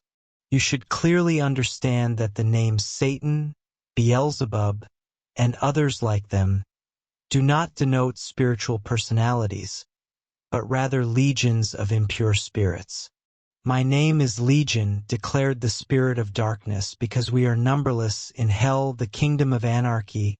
It is number which dictates law, and progress is inverse, for there the most degraded are the least intelligent and most weak. Thus the law of fatality compels the demons to descend when they believe and desire to rise, and so those whom I designate the chiefs are the most powerless and the most contemptible of them all. Those evil spirits which form the multitude tremble before a chief who is unknown, implacable, and deaf, never speaking, and whose arm is perpetually raised to strike. To this phantom are ascribed the names of Lucifer, Adramelech, and Belial, but this phantom is naught but the shadow of God disfigured by their perversity, and remains among them to torment and terrify them forever. Exercise vigilance in the words you speak. Speak not of God, unless you are illumined.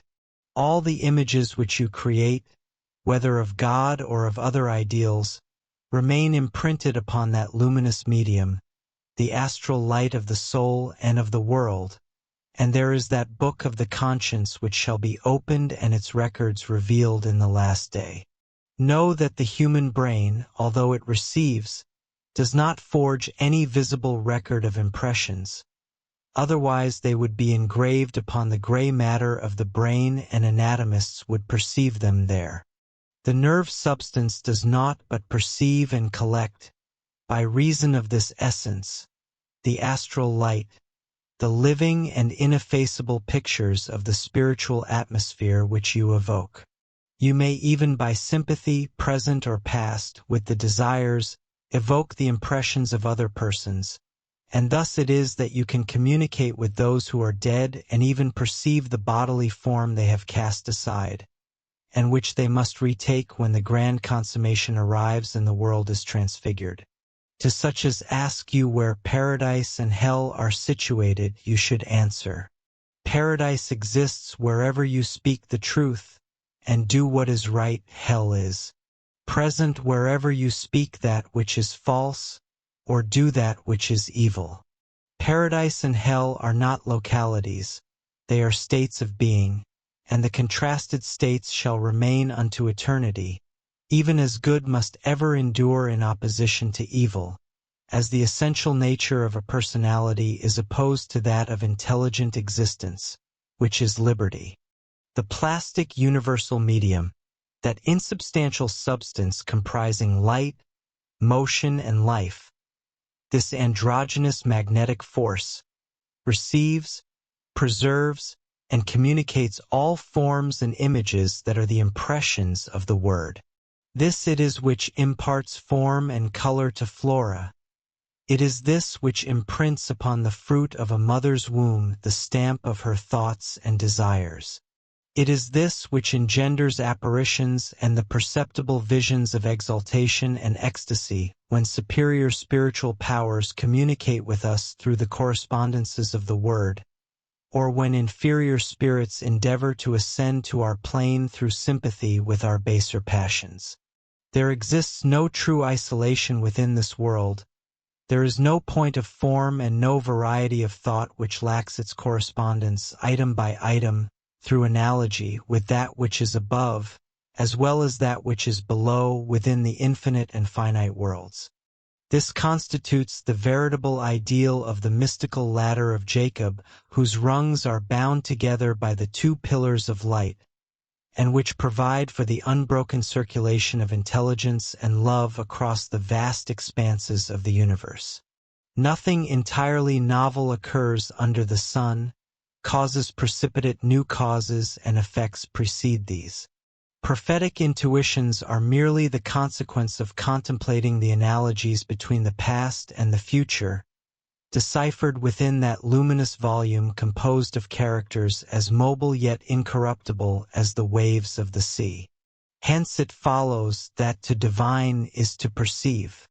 Every man carries his earthly future within his inherent character, and he has his character imprinted upon his countenance and in his hands, within his natural movements, in his glances and his voice. Each personal will possesses at its disposal three modes of force: moral power, instinctive power, and physical energy. Moral power is that solidarity which exists among all genuinely spiritual souls. Instinctive power is the solidarity bestowed by the sympathies and antipathies present within the magnetic aura, whilst physical energy is the solidarity subsisting between the impulses and resistances of material substances. To each of these forces there is a corresponding form of life. The intermediate or instinctive force acts upon us without our active participation, whilst our moral force remains in abeyance. And should one desire to grant it unhindered expression, one must slumber, or at the very least sleep to some degree. There exists a voluntary slumber, just as there exists an involuntary or physiological sleep. Voluntary slumber remains somewhat lucid, for it does not entirely sever its connection to reminiscence. Prophecy and thaumaturgy are natural faculties. The reanimation of the dead in the case of certain men and under certain circumstances is not a phenomenon naturally impossible. At the moment of death the soul finds itself emancipated from, yet near, the earthly tenement it has just forsaken, and if the fundamentally vital organs have not been destroyed, it can be recalled by one whose will exerts formidable force. Death is absolute only when the vital organs have forfeited their integrity. Instances of reanimation are not infrequent, yet when they transpire the occurrence of death is denied, and the observed facts are rationalized by asserting that the individual was merely in a state of trance or lethargy. To deny that death has transpired in such instances may be permissible, yet public opinion ought to possess the courage of its convictions and should consistently deny it. O thou who art presently wise, thou hast been an infant. What has become of that infant? It has passed away, yet you continue to live. You have been a youth, he has passed away, yet you remain with us. You were once a young man, what has become of that young man? You continue to live. You are now a man of mature years, or perchance even an old man. What shall become of you, old man? You shall die, yet you shall exist forever. Is it the corpse that strikes you with terror? Yet each of your stages of development has left its corpse, only you do not happen to have beheld it. Merely believe then that your final corpse shall not be perceptible to you, and thus you may rest in a peaceful immortality. You have but to undergo one further transformation before you ascend once more to that source of life from which you originally sprang. Transformation ensues from eternal motion, which is the essential law of vitality. Arrest this and impose a stability at any stage of evolution, and you forge a genuine death. Behold thyself then, by natural law, immortal. Would you then remain forever the slave of secondary causes, or shall you become their sovereign? Shall you submit to them, or shall you choose the exalted alternative of directing them? If you seek to become a master, emancipate your spirit by relying upon the Hermetic stone, and exercise your willpower through the word transmuted into action. Unite with an intelligence authentically liberated, an omnipotent will, and you shall find yourself master of the powers of the elements. Liberty, power, despotism. Power represents the correct equilibrium between despotism and liberty. This is the resolution of the enigma of 3 letters which Cagliostro the initiate formulated to represent the Kabbalah of political and social stability. Liberty is Chakma, despotism is Bina, power beneficent is Kether, liberty is Gedula, despotism is Gebura, power beneficent is Tifereth, liberty is Netzach, despotism is Had, power beneficent resides in Yesod. Within the essence of the first cause, liberty possesses necessity as a counterpoise. This necessity is the despotism of supreme reason, and resulting from this equilibrium is a wise and absolute power. Should you seek to be absolute, be first wise, and if you are wise, be then absolute. To be a master you must be free. To be free you must have attained the mastery of yourself. Liberty is Jachin. Despotism is Boaz. Power is represented by the temple gate which stood between them. For maxims constitute and encompass all that is requisite for the possession of high magical power. To know, to dare, to will, to keep silence. Knowledge is represented by the human head of the Sphinx. Courage by its eagle's wings. Will by the lion's claws and the loins of the bull.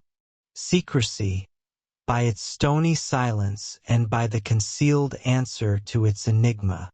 Once the pupil has comprehended the profound meaning of, and can execute into practice, these 4 requirements, he may then receive permission to love. Every force corresponds to all forces, and may become omnipotent in the hands of one who knows how to direct and wield it. Each form of weakness bears a resemblance to all weaknesses, and may become enslaved to one who is strong and knows how to exploit it. Through the comprehension of this secret, the magus commands the forces of both heaven and hell, and they can only remain submissive to his will. Realize clearly that an intelligence which is free is, of necessity, both just and wise. Nero and Caligula were possessed of despotic will, but their intelligence was not free. Intoxicated with absolute power, they were assailed by vertigo. Absolute willpower unguided by sound reason is the quintessence of the devil, and herein lies the explanation of the secrets of black magic, which precipitate the madness of the mind and the poisoning of the body. Hence it is said that the sorcerer surrenders himself to the devil, and in the end the devil shall wring his neck. You must now learn the ultimate secret of magical force and the final grade of human willpower. It is resistance to the universal attraction. This is the conquest of nature. It is the royal authority of the soul over the body. It is continence. To possess the power and opportunity to engage in that which grants pleasure, yet to abstain because one wills it, this demonstrates the royal power of the soul over the body. Fortunate is the man who can be thus situated, and yet act in such a manner. Thus it is that the most sublime exercise of liberty is absolute obedience. Without obedience, no society can continue to exist. This is the reason the Magi worshipped the Christ in the stable at Bethlehem. Christ, that Son of God, the greatest of initiates, and the final initiator. Yet Christ possessed, as all great teachers have possessed, one teaching for the populace and also an esoteric doctrine. To John, the beloved disciple, he confided the most profound mysteries of the Holy Kabbalah, and John in subsequent years revealed or revealed them within his Apocalypse, which serves indeed as a synthesis of all antecedent magical, prophetic, and Kabbalistic works. The Apocalypse requires as its key or clavicula the wheel of Ezekiel, which is itself elucidated by the hieroglyphs of the tarot. Notes: this final card, numbered 21 among the actual tarot trumps, and entitled The World, depicts an angelic or human figure floating in the ether, nearly unclad, and bearing a short wand in each hand. The figure appears more feminine than masculine. Encircling her is an oval garland of leaves, and outside of this, at the four corners, are positioned the cherubic emblems of a man, a lion, an eagle, and a bull. This figure posits Levi represents truth, and its mystical significance is the microcosm, or the summation of all in all. Christian depicts the garland as circular, and as fashioned of roses, the cherubim are situated at the four cardinal points, and not at the angles of the design. He asserts its meaning is the eternal reward of a life nobly lived. The conclusion by Eliphas Levi. One final word remains to be spoken. When the temple is rebuilt, there shall be no further sacrifices upon its high places.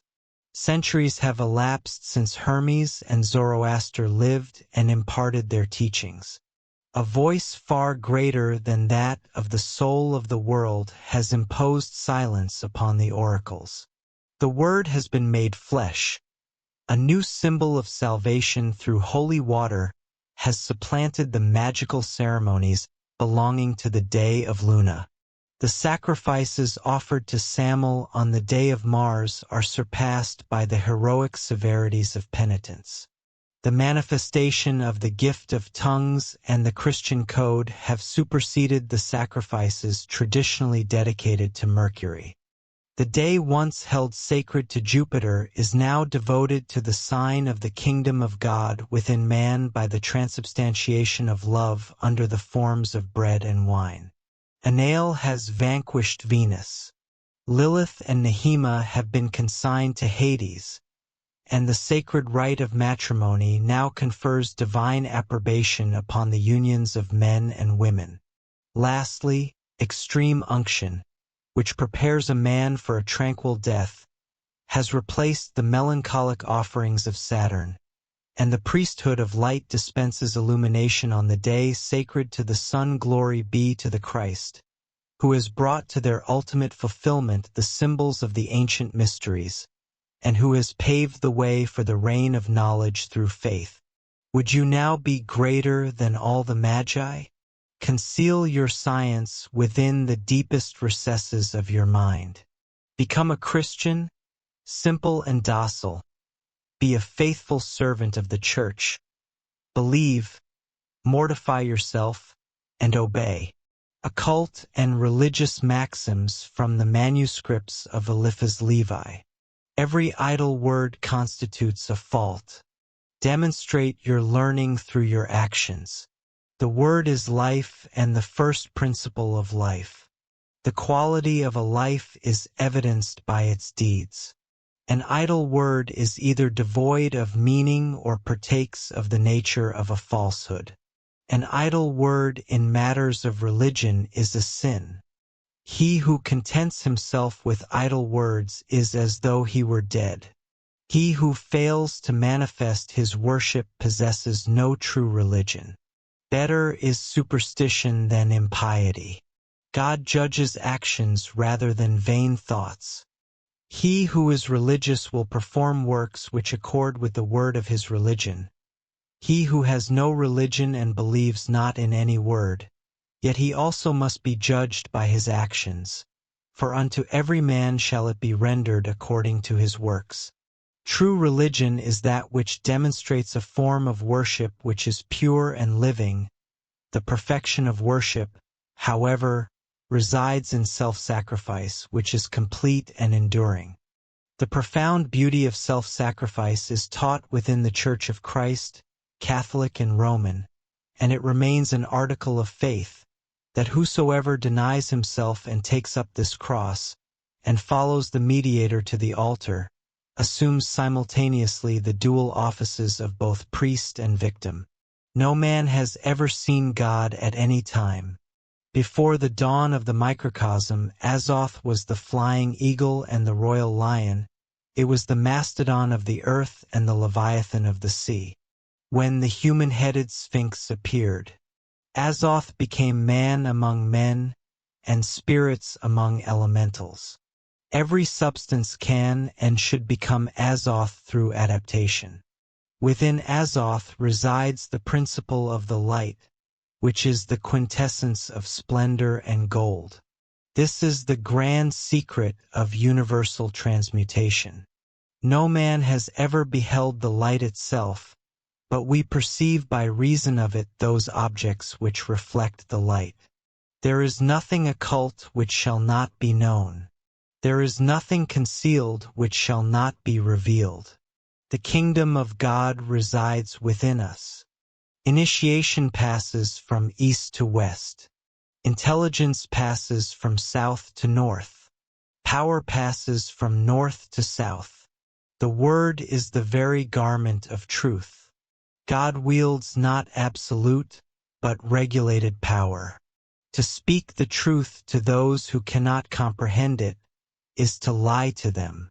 To unveil the truth to such persons is to profane it. End of the book. The magical ritual of the Sanctum Regnum. Do you want access to this and all the complete audiobooks on the channel, plus the ebook version? Click the link in the description or scan the QR code in the left corner of the screen to access our library, where you can listen to your favorite esoteric books without ad interruptions, lock your screen, or use other apps while the narration plays, and even download the ebook version to follow along as you listen. Listen on your computer via web browser, or download the app from the Play Store.